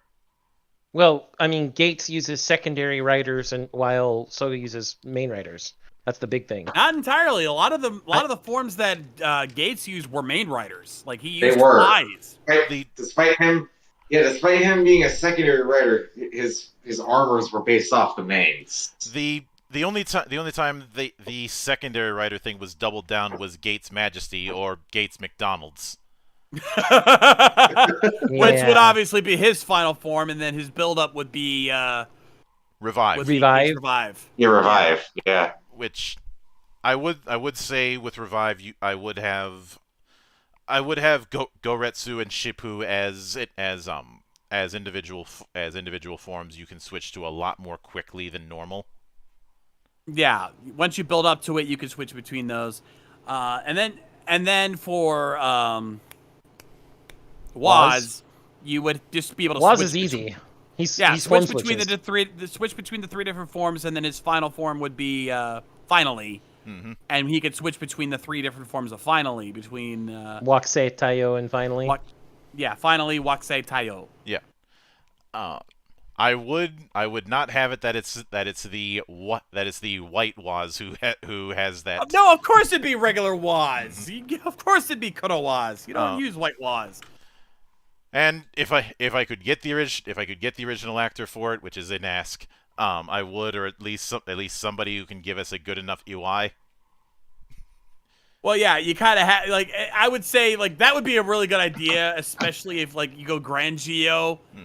He could do a quick UI speech. As far as the writers from Over Quartzer, honestly, the only one of the three that I feel I could get the most out of is Barlix as a boss. Mostly because of the fact that he has there's the most amount to work with compared to the others. Yeah. Right. Zamanis and Ghost game fan, shut up. Ghost should not say his line at the start of every battle. No. I will murder you if they try to implement that. Fuck you. No. But we don't need to hear him telling us that he was 18 and died literally every start. Yeah. I will note that in a lot of these crossovers they tend to put in some sort of OC to be some sort of perspective character. I would not do that because there is already one person that we've already discussed who makes a perfect perspective character when you're dealing with this sort of crossover shit. Decade. Yeah. Well, but beyond that, least... Monk. Oh, sorry. Go ahead, Chiggs. I was gonna say, even in the Battle Royale War games, any perspective character was never playable. It was only in cutscenes. Well, so it didn't affect anything. And I'd really like to point out that when it comes to most Musou games, the perspective is usually whomever you're playing. I'm referring to say the OCs that were introduced in say Fire Emblem Heroes, or not Fire Emblem Heroes,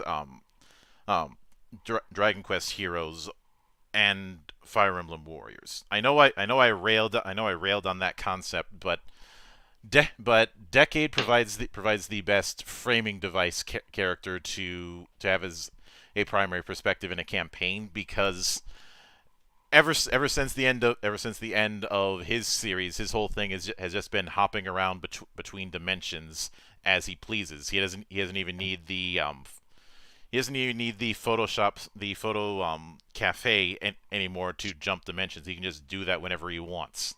Yeah, he you've seems got he seems to three have gone good beyond the choices. frame worlds. Honestly, you've got 3 good choices for perspective characters. You've got Decade. You could also use Deno if you wanted to, or you can use Geo. Either one of those 3 could work perfectly. And then if you don't want to do perspective characters, you can just make it the perspective of the story is from whichever writer you're playing. Yeah.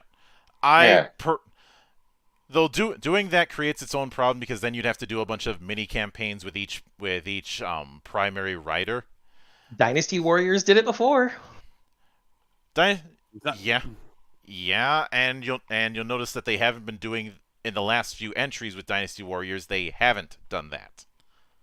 Instead focusing on a campaign for each of the 4 factions, because in the last few games we've introduced Jin, i.e. the faction that actually won the war. But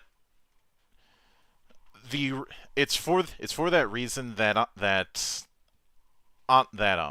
hypothetically I would, if there has to be a perspective character to build campaigns around, it shouldn't be no more than 3, and each of them being main writers.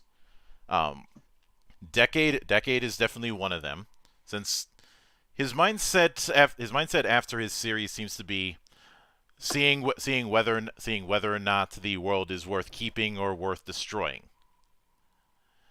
Yep. At least that's how he plays it up. Yep. Yeah. As far as the other 2, Deno is tempting, but I'm not sure if it's strong enough. Plus, Deno's been overexposed as it is. He's on the low end of the since he's totem pole. literally I'm just God. saying it's a.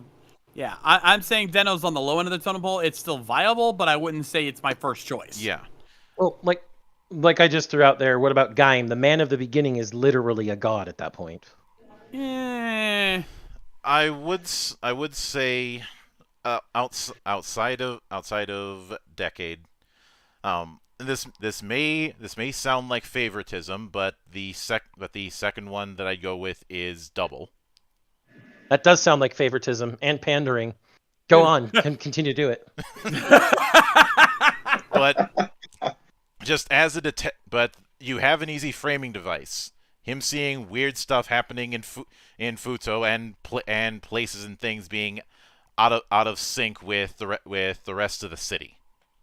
Now you have an impetus for him to go on whatever this multi-dimensional quest is. With Philip, of course, bothering him the entire way.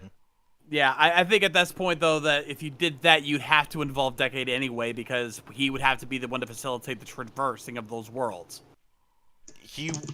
Unless the enemies are the ones pushing things together and it causes dimensional walls to be unstable. Remember, this is a story we can build to be anything we want. Yeah. That's true. That's true. We're not exactly building a whole story here. We're just trying to come up with an idea for gameplay mechanics. I mean, technically, Shadow Futo, the entire way that Shotaro discovers it in Futo Tante is by accident. Mm-hmm. Well, that is in keeping with him. I know. But he had no way to traverse those walls on his own. He had to ask for help every time. Yeah. And sometimes he didn't even get any help. He just fell through. I would say, as far as the phase 1 Heisei, if there's any representative I could use from there, this might be a bit of a stretch, but probably Blade. If only due to the fact that if there's anybody who got screwed over at the end of their series, it's Blade, because even though he managed to prevent the end of the battle royal by it technically be perpetual, he's still an undead. Yeah. He is still technically immortal unless he's sealed. Yep. Yeah.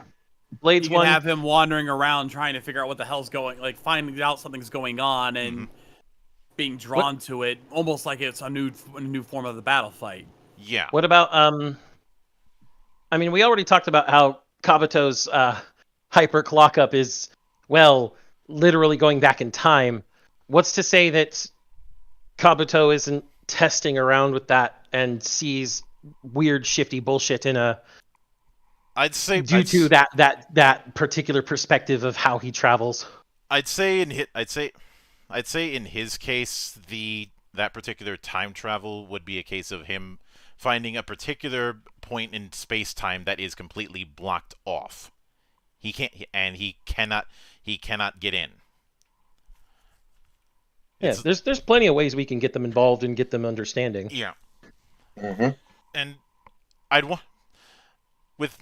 And as far if I had to utilize a big bad for this kind of thing, let me get one thing out of the way. I'm not using Shadow Moon. I'm not using anybody from the Showa era because that leans way too much into one of the Spring movies, and fuck that.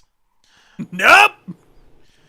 No, instead I'm using one that Riku Sanjo practically gift wrapped for us.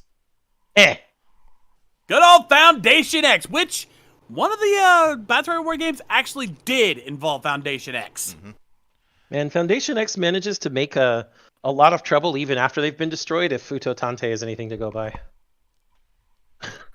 Well, of course, the big reason to utilize something like Foundation X is even with all the expanded material that has utilized them in ways that the TV shows did not.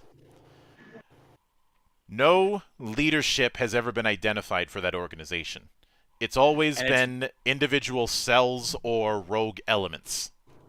Mm-hmm. Which is how it should stay. There should never be any identified leadership. It should always just be, you think you found a leader? No, you just found another cell. Sorry, keep going. Yeah, and I would say that this is another one of those cells, just scaled up, who is probably reverse engineering dimensional tech. Since there was in the tail end of Double, there was that one screen off of that girl's cell phone where it looked like they were doing research, or at least funding research, into both Gaia memories and core metals. Yeah, it's very easy for them to have one more swipe and have suddenly maybe a blueprint of the Deca driver. Mm-hmm. To kind of look into that. Especially since there's a whole lot of leftover material, blown up bases and the like, probably all over Japan with all the various incarnations of Shocker. Considering the story of Gio, why don't we incorporate that? Because the whole thing started when Sogo wanted to create his own system. What if Foundation X helped fund it? Ooh. His own system. Yeah, it was Omagio was the Sogo who did not have friends, did not have that journey that he has in the series, and somehow was able to build his own rider system. What if he had help? Foundation X definitely prefers funding other people to do the research instead of doing it themselves. They fund the researchers and then they steal it for themselves. Mm-hmm. And that would fit perfectly in line with something with what Sogo would eventually do. He gets funded by Foundation X to create the Omagio system, and it leads down this path. Mm-hmm. And it would make sense why he would end up being a tyrannical asshole at the end because of it. Yeah. Of course, I have the feeling that when it comes to Omagio's original timeline, Foundation X didn't live past their usefulness. I'm sure he wiped every one of them. Oh yeah, this was their mistake, but we could have Foundation X show up at any time. We don't have to. You could easily say this is from a time before that happened, Mm-hmm. or maybe some remnants got through, and maybe a different timeline. Foundation X did still get that technology and do something. It's very easy to work around that problem. There is, if Foundation X is involved, there is one writer that I wouldn't use as playable, but as this project's equivalent to Proto Man. So a deuteragonist or an antagonistic secondary character. Mm-hmm. And who's that?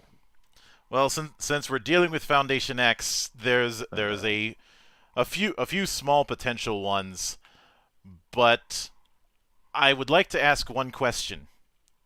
Do you enjoy your hell?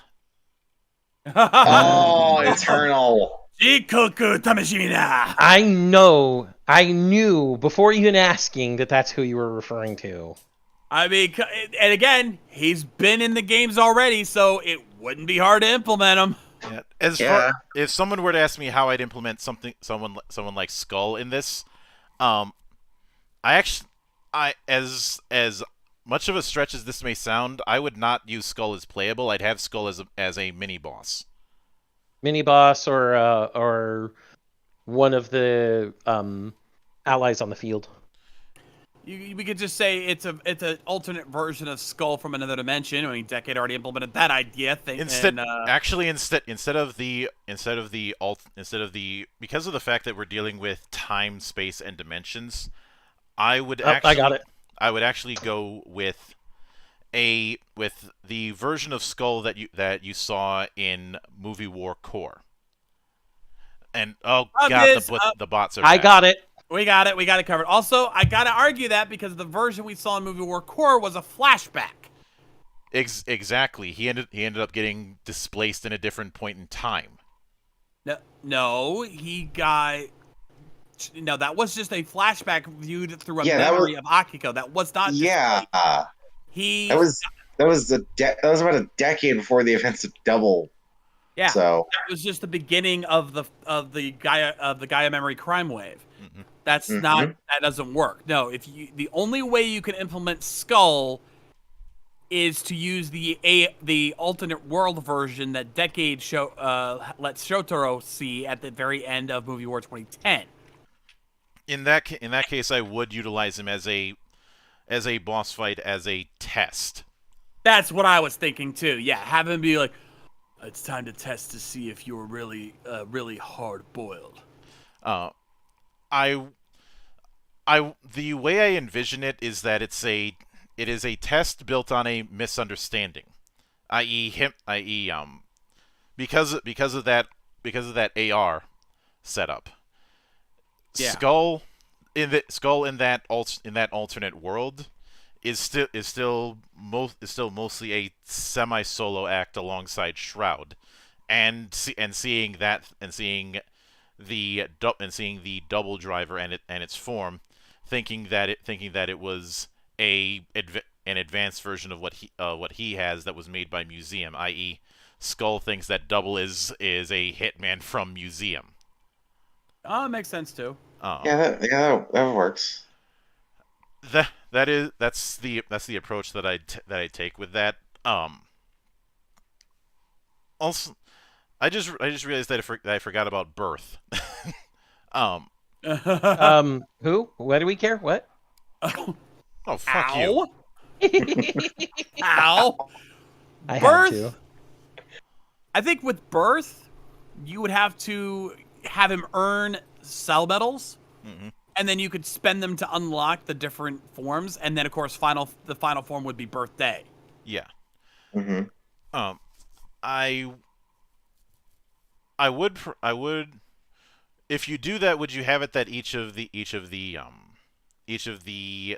equipments that Birth has a different cell metal cost?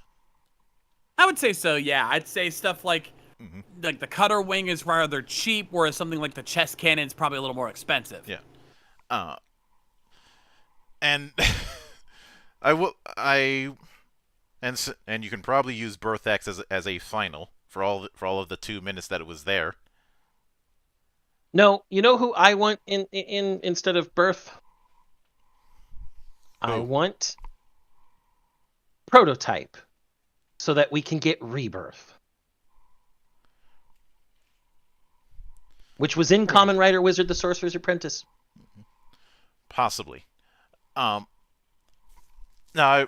one question, getting off of that thing, which I'm glad you were here for that kind of thing, Shades, because this is welcome to standard fare whenever we do whenever we do game design concepts. Unfortunately, I do need to get to bed because it is almost 2:30 in the morning over here. All right. Thanks for stopping in, Shades. Have a good night, guys. Peace out.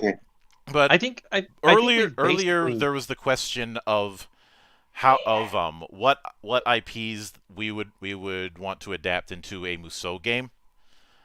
I can think of a few.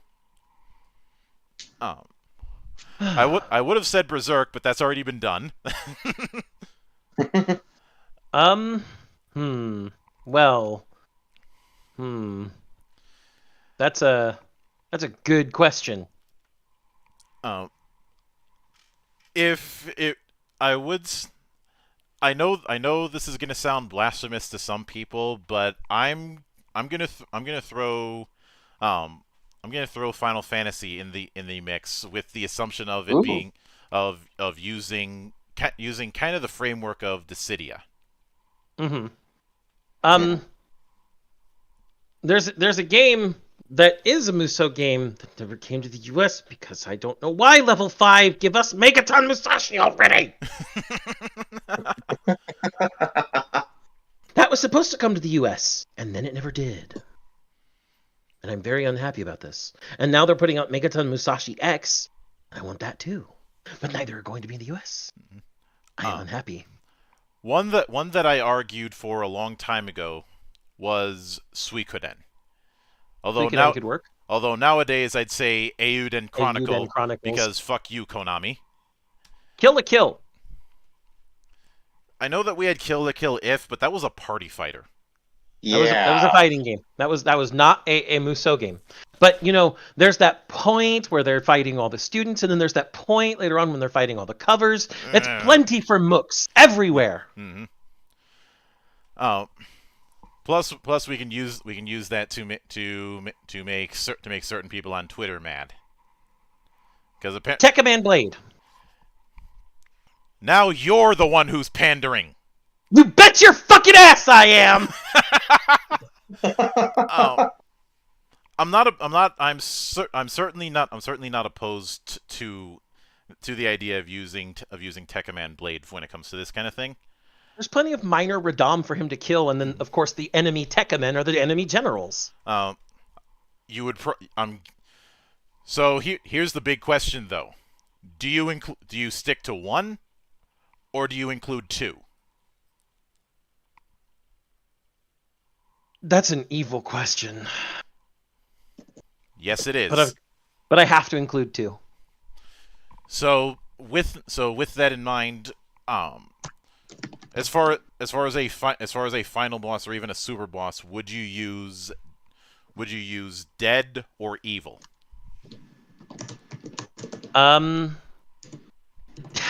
So evil has to be there to finish off the story as well. Dead would be a super boss, but not a final boss. And if you did it right, just like in Super Robot Wars J, you could pull him to your side. Evil would definitely be the second to last boss for sure, because the final boss still has to be Omega. Yeah. I am surprised that there's never been a Musou style game for Garo, because I feel Garo would be a natural fit. Probably not enough Makai Knights to make it interesting. At least not at the time that the Garo games had come out. Yes. Nowadays with the side projects and with the anime, you have a much easier argument. Yes, absolutely. I'm not saying that right now is the case. I'm talking about when the games are being made. But I will admit part of the reason I put in Dissidia is so that people can play as Cloud and I can piss off a friend of ours. That's a dick ass move. I don't hear you objecting. Did I say I objected? I just said it was a dick ass move. Given how we mentioned Total War. Actually, you know what? Fuck it. Let's do instead of whatever Space Marine 2 is gonna be, make that a Musou game. Warhammer 40k Musou. I think there's only one problem with that, Monk. Games Workshop. Games Workshop is allergic to earning money. Yeah, that is the problem. They're perfectly that and I think they'd have a hard time bullying around Omega Force or even Ating. Here's a good one for later chapters of Kimetsu no Yaiba, because there was a point where there were a lot of minor demons coming after them in the later chapters. So you can also have a good amount of. I know that we had the Hinokami Chronicles, but that was a party fighter. It was. Yeah. It's a really good one too. It is a good one, but still a party fighter. You know what? Here's one for all of those people who like cutesy shit. Hataraku Saibo. Cells at work. Oh my god. Okay. That would make a great Musou game. I'm not wrong. Question: are you going with Cells at Work or Code Black? Code Black for sure. Everybody wants the big booby lady to kill Cells. I'm not wrong. Oh, you weren't. Everybody wants the big booby kudere to kill the Cells and be covered in blood. Yeah. Covered in vitreous cell fluid? It's not blood. I'm guessing that with that you would have the final boss be Cancer. Cancer could be one of the bigger bosses. One of the other bosses could be something big like I don't know, HIV, which I think is in the manga at this point. Yeah. Outside of that, I would. When it comes to specific anime, it's a bit tricky because some of them aren't going to have as many mooks as others. I'm just pointing out things that I'm like, hey, that has something that could work. Yeah. Like here's one that could work, Monk. Fire Force. Yeah. Ooh. Yeah, that could certainly work. Goblin Slayer. Yes. that I can. Is this me just going down my anime list? Maybe. If we're gonna go down those lists, and this might be cheating on my part, but can I throw in Scride? No, that's not cheating. Go for it. Scribe would be fantastic. Danmachi. It's got levels of dungeons and everything, so there's plenty of mook and boss variety, and you've got a bunch of interesting characters. Yeah. I'd also say potentially Slayers. Slayers would work. Oh yeah. If we want to go with my favorite field of anime ever, mecha, we've got Gao Gaigar and Gurren Lagann and Getter and Mazinger. Do I keep going? Actually, could we just throw in mecha in general? Even though we mentioned another Centuries episode, we haven't had another entry in that since 3. 2, it leans far more into the control setup that FromSoft were already doing with the Armored Core games. Yep. I would be perfectly fine with a SRW style Musou. With one that's full on, let's just bring in everybody. I want to throw the entire SRW 30 cast into Musou. Let's do that. And we already have a perspective character with Edge. Or Az. Mm-hmm. Her name means Alpha and Omega. That's the funniest part.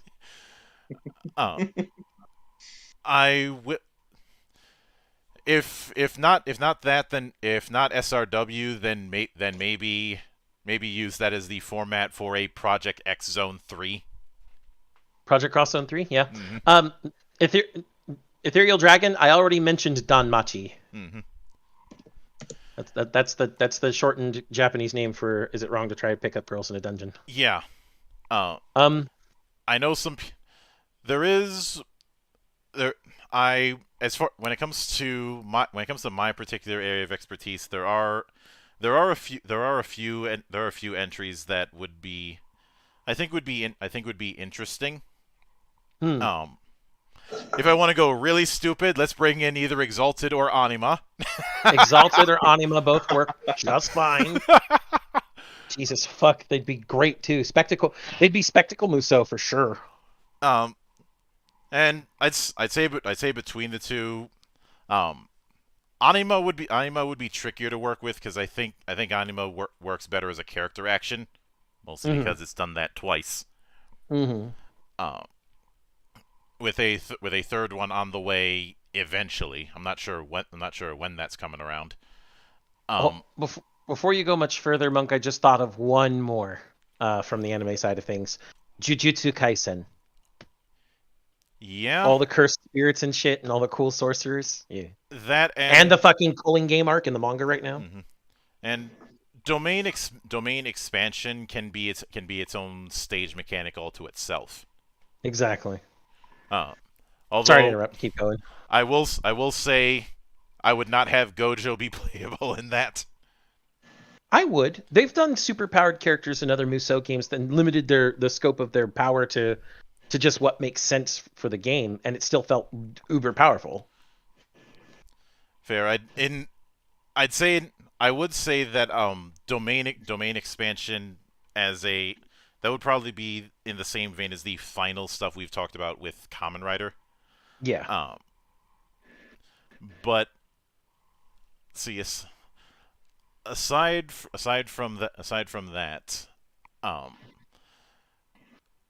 if it were, since Assassin's Creed isn't trying anymore, why not throw that into the mix? You already had a combat system where you were fighting multiple opponents as it was. Yeah. And hell, it'd probably be more interesting than anything that's come out post Black Flag. Mm-hmm. Just have it that you're playing battles across time. As far as the mech entry, I am very tempted to invoke Full Metal Panic. That would work really well, in fact. Especially since armed slaves are a general use weapon at that point. Yeah.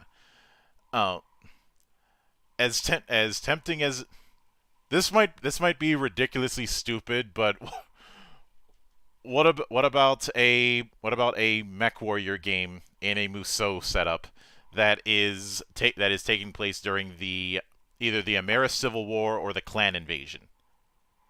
I think the issue with doing Mech Warrior as a Musou game is Mech Warrior doesn't like. But I love you and I both love BattleTech, but you and I both acknowledge that even the smaller scout mechs are not very fast compared to other contemporary mecha type. The fastest scout mech, to my knowledge, is the Flea. Mm-hmm. And the equipment setup that the Flea has is very, very limited. Yeah, it's also it's got a maximum speed of 97 kilometers an hour, or using the MASC 119 kilometers an hour. Compared to how most Musou games make their characters feel, that's going to feel very slow. Yeah. I don't think BattleTech / Mech Warrior could really work in a Musou game. It'd be much more suitable for an RTS or an action, like more like Total War, where you have both the step-by-step moving troops around phase and the in-battle live-action fighting phase. Mm-hmm. That would be much more BattleTech style. I don't think it fits Musou. Yeah. One that for a split second, I was gonna say that you could use this to do a better version of the Avengers, but then I realized we can already do that with Hiroaka. Yeah. I was also going to say low bar, but you know. I was thinking that myself.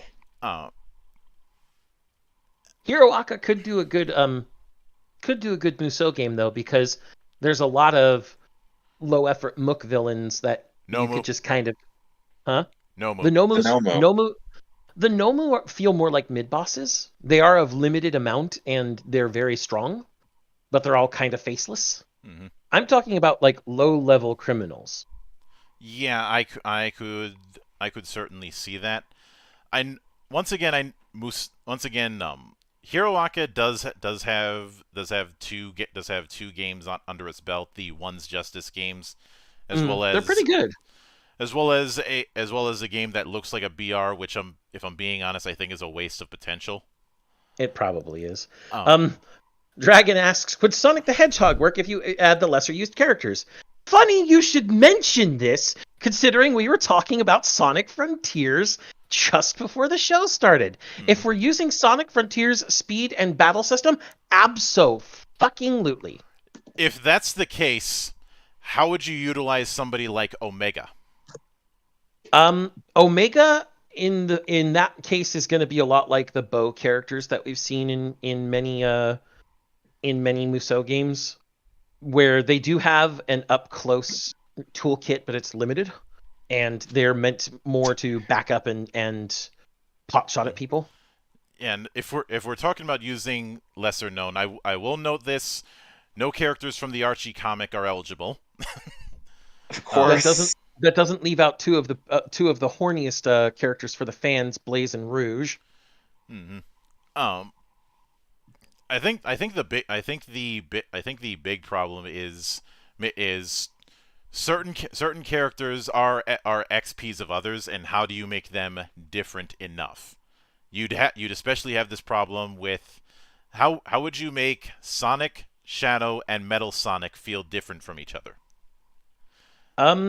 Well, Sonic and Shadow were made to feel different from each other in Adventure by limiting certain things and giving them certain different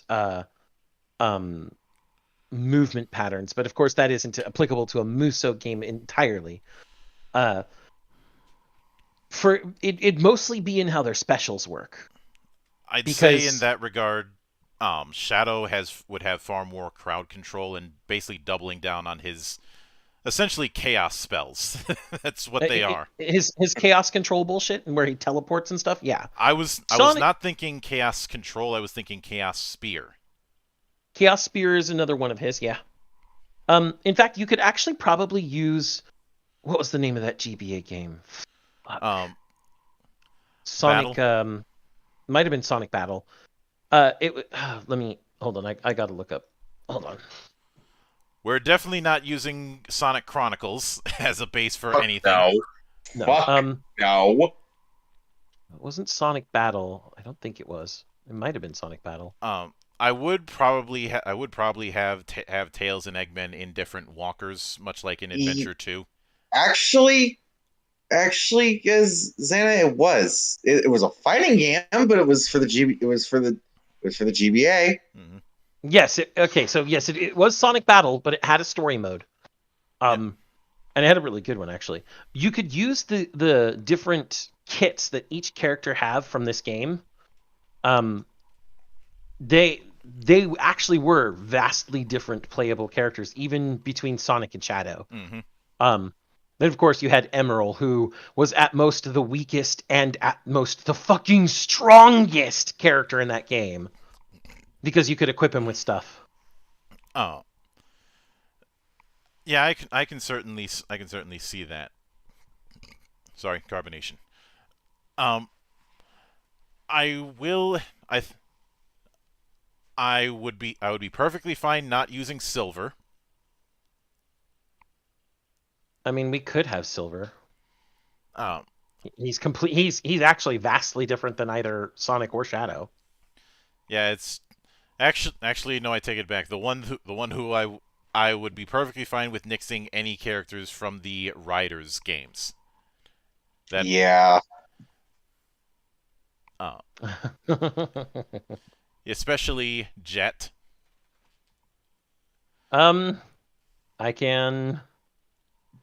I can agree. The characters in Sonic Riders and etc. are that, and I don't want to remind people of Free Riders. Look, I will continue to pick on motion controls until someone ties me down and forces me to stop. Yeah, I know. But beyond that, I do think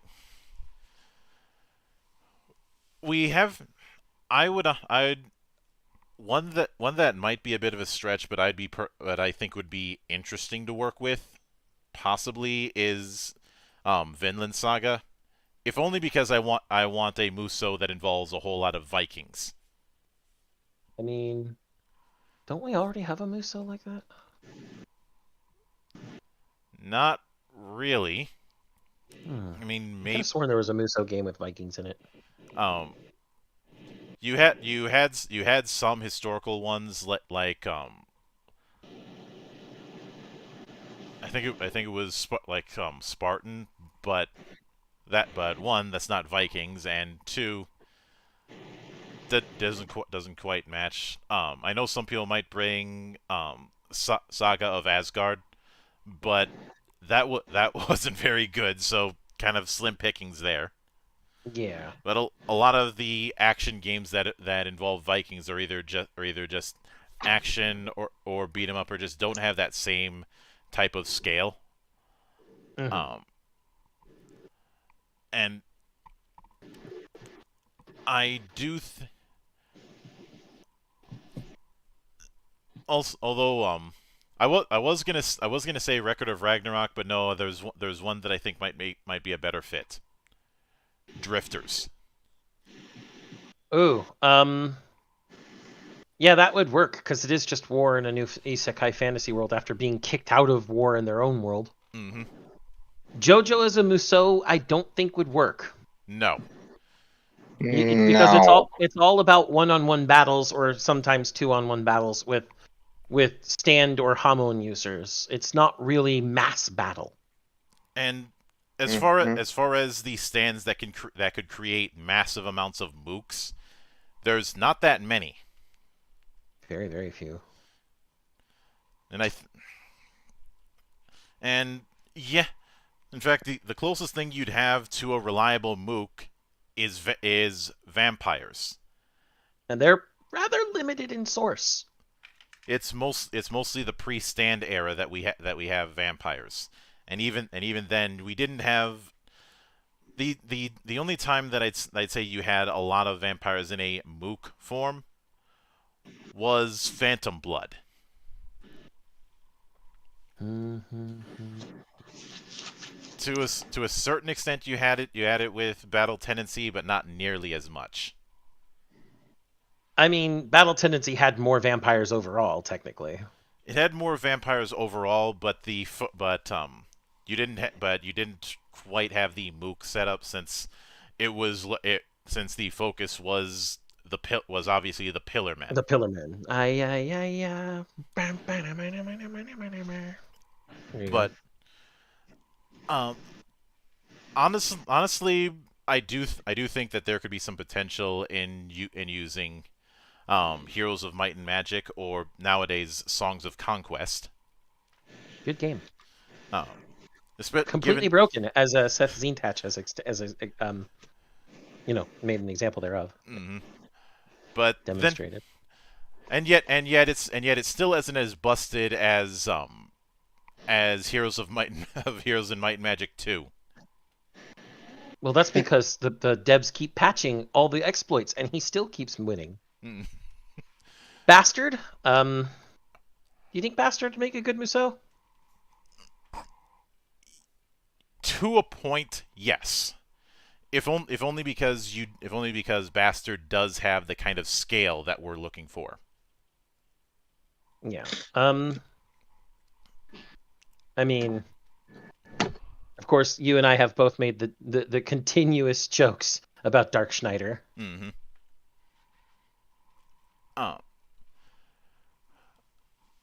I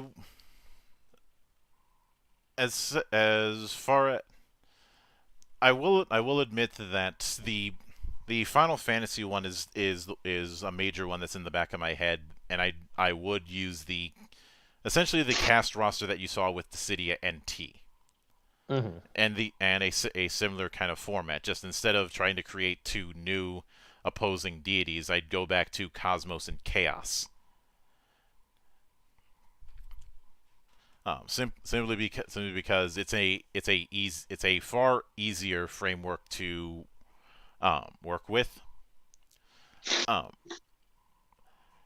As I am very tempted to say maybe if as I'm trying to think of a cyberpunk entry that would work.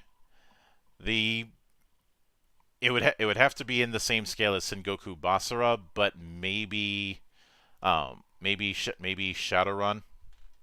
or even Cyberpunk during the corporate wars. I'm not sure any of them really fit though in that way. Yeah, it was a bit of a stretch. Although if I want to bring up Cyberpunk material, New Edo would be an easier fit. New Edo would be an easier fit. That's true. I can't. But would you put?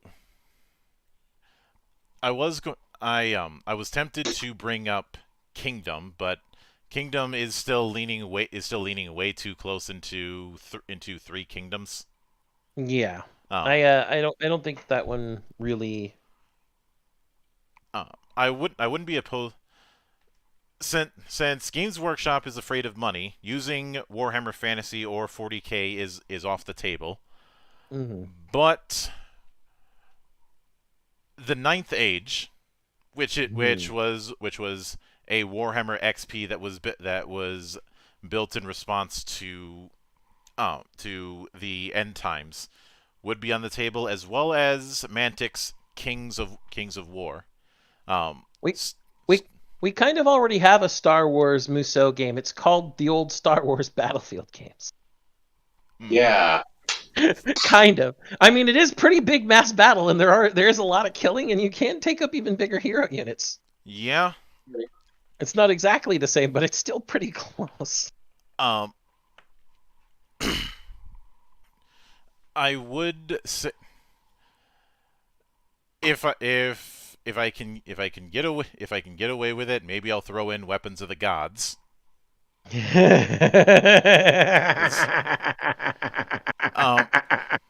I know one could argue that the Dynasty Warriors games already fill the wuxia genre when it comes to this Musou thing. I feel that it mostly does, but it doesn't go stupid enough to the level that I'd like to see. That's why you threw in Exalted earlier, though. Yeah, as a potential possibility. I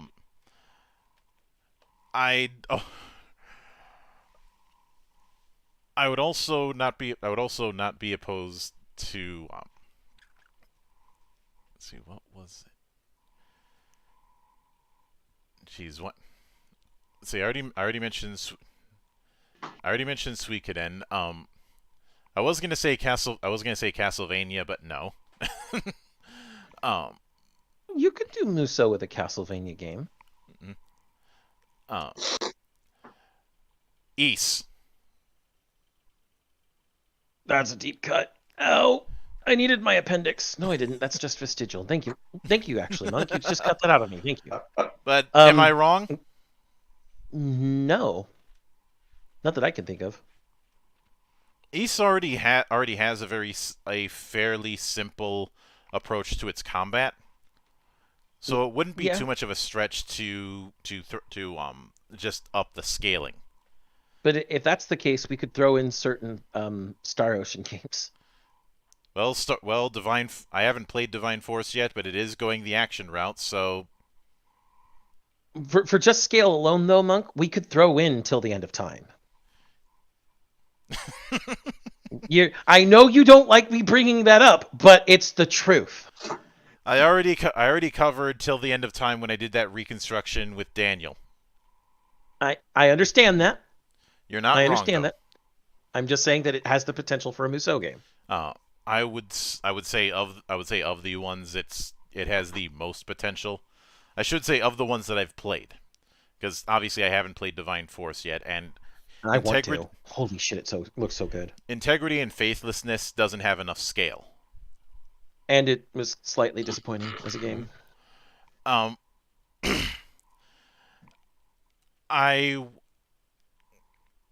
will. I'd say. I was gonna bring up Sakura Wars, but it kind of already did it. Yeah, Sakura Wars does have a semi-Musou like game already. Yeah.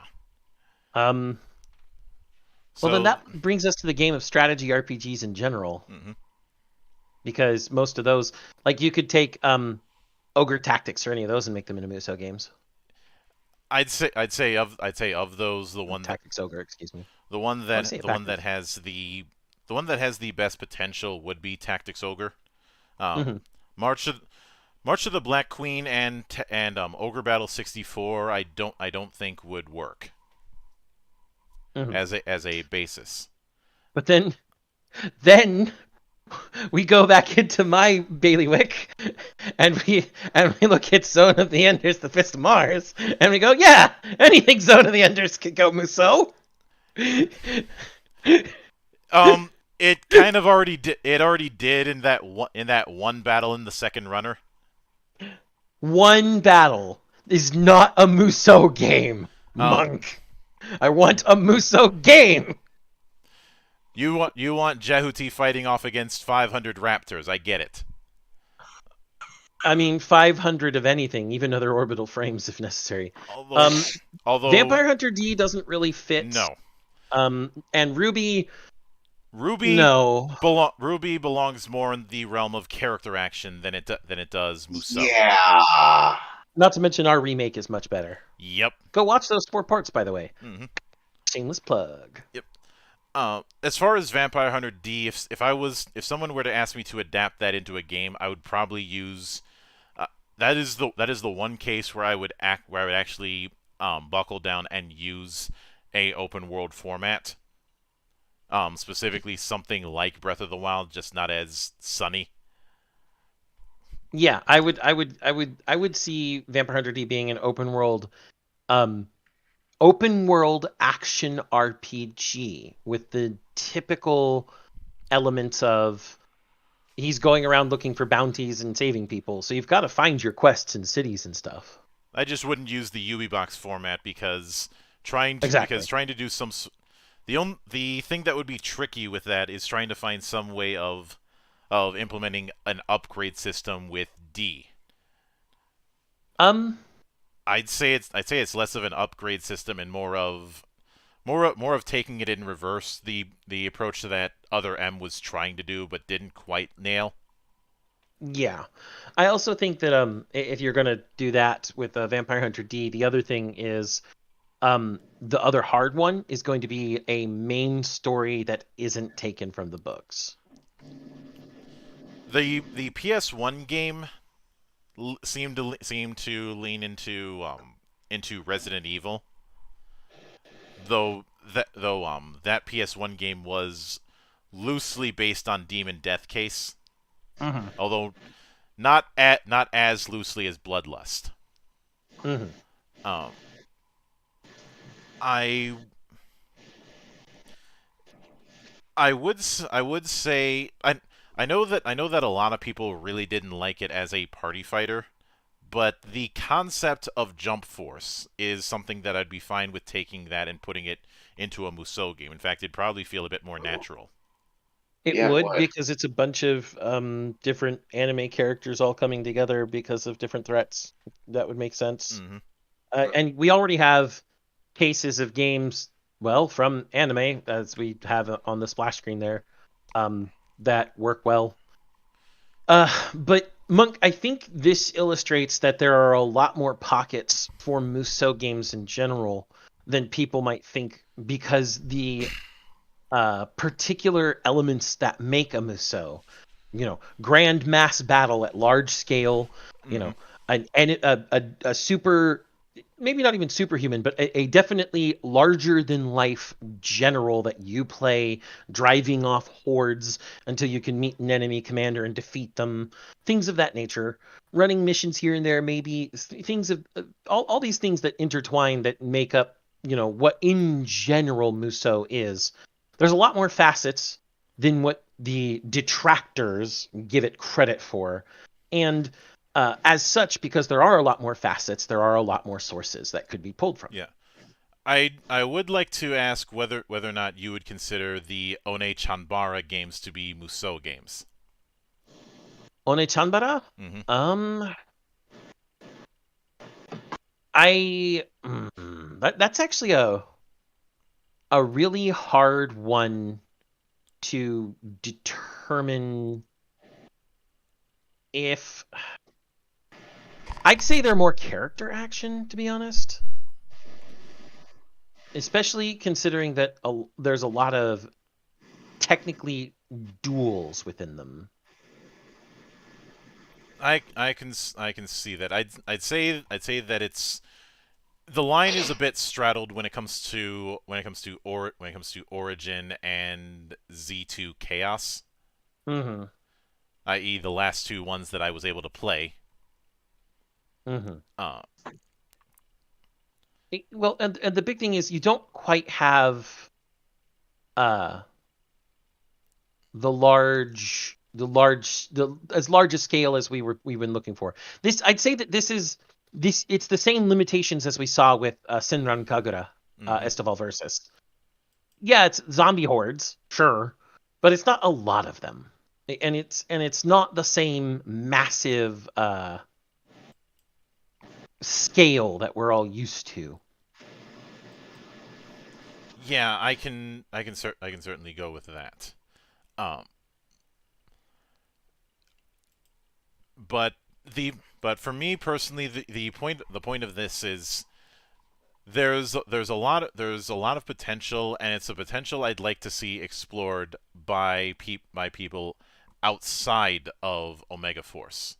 Much like with my attitude with Shadowrun, I don't particularly want one company to have a monopoly on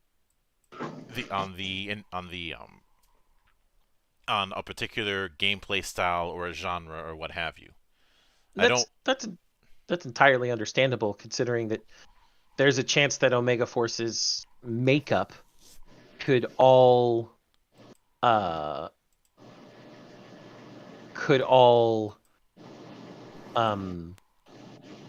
change one day, and then the quality of what is Musou starts to decline. Mm-hmm. And if we have a situation where Omega Force ends up declining, which I don't think is going to happen yet, but since it's been quite a while since we've had a Dynasty Warriors, and I've heard nothing about Dynasty Warriors 10. I know some might say that the Musou genre is on its way out. I don't believe that for a minute. Just like Geek with his take on fucking mecha. Mm-hmm. Which we will not let go. Ever. But I do think that if that kind of situation happens, someone else is going to pick it up.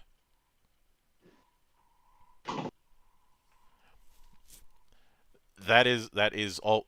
There's always going to be that person who's going to fill the void when people want that kind of thing. When it looked like Konami was closing the door on Castlevania, that just opened the door for somebody else to do exactly that, and we got Bloodstained and a bunch of others out of that. Just as a case of illustrating my point.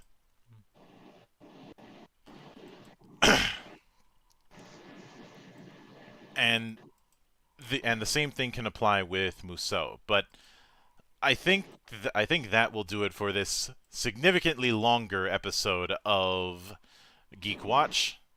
I will be back on the interview train starting Tuesday with returning brothers Draco Studio, who are doing a thing all about dragons, including counting Quetzalcoatl in the mix.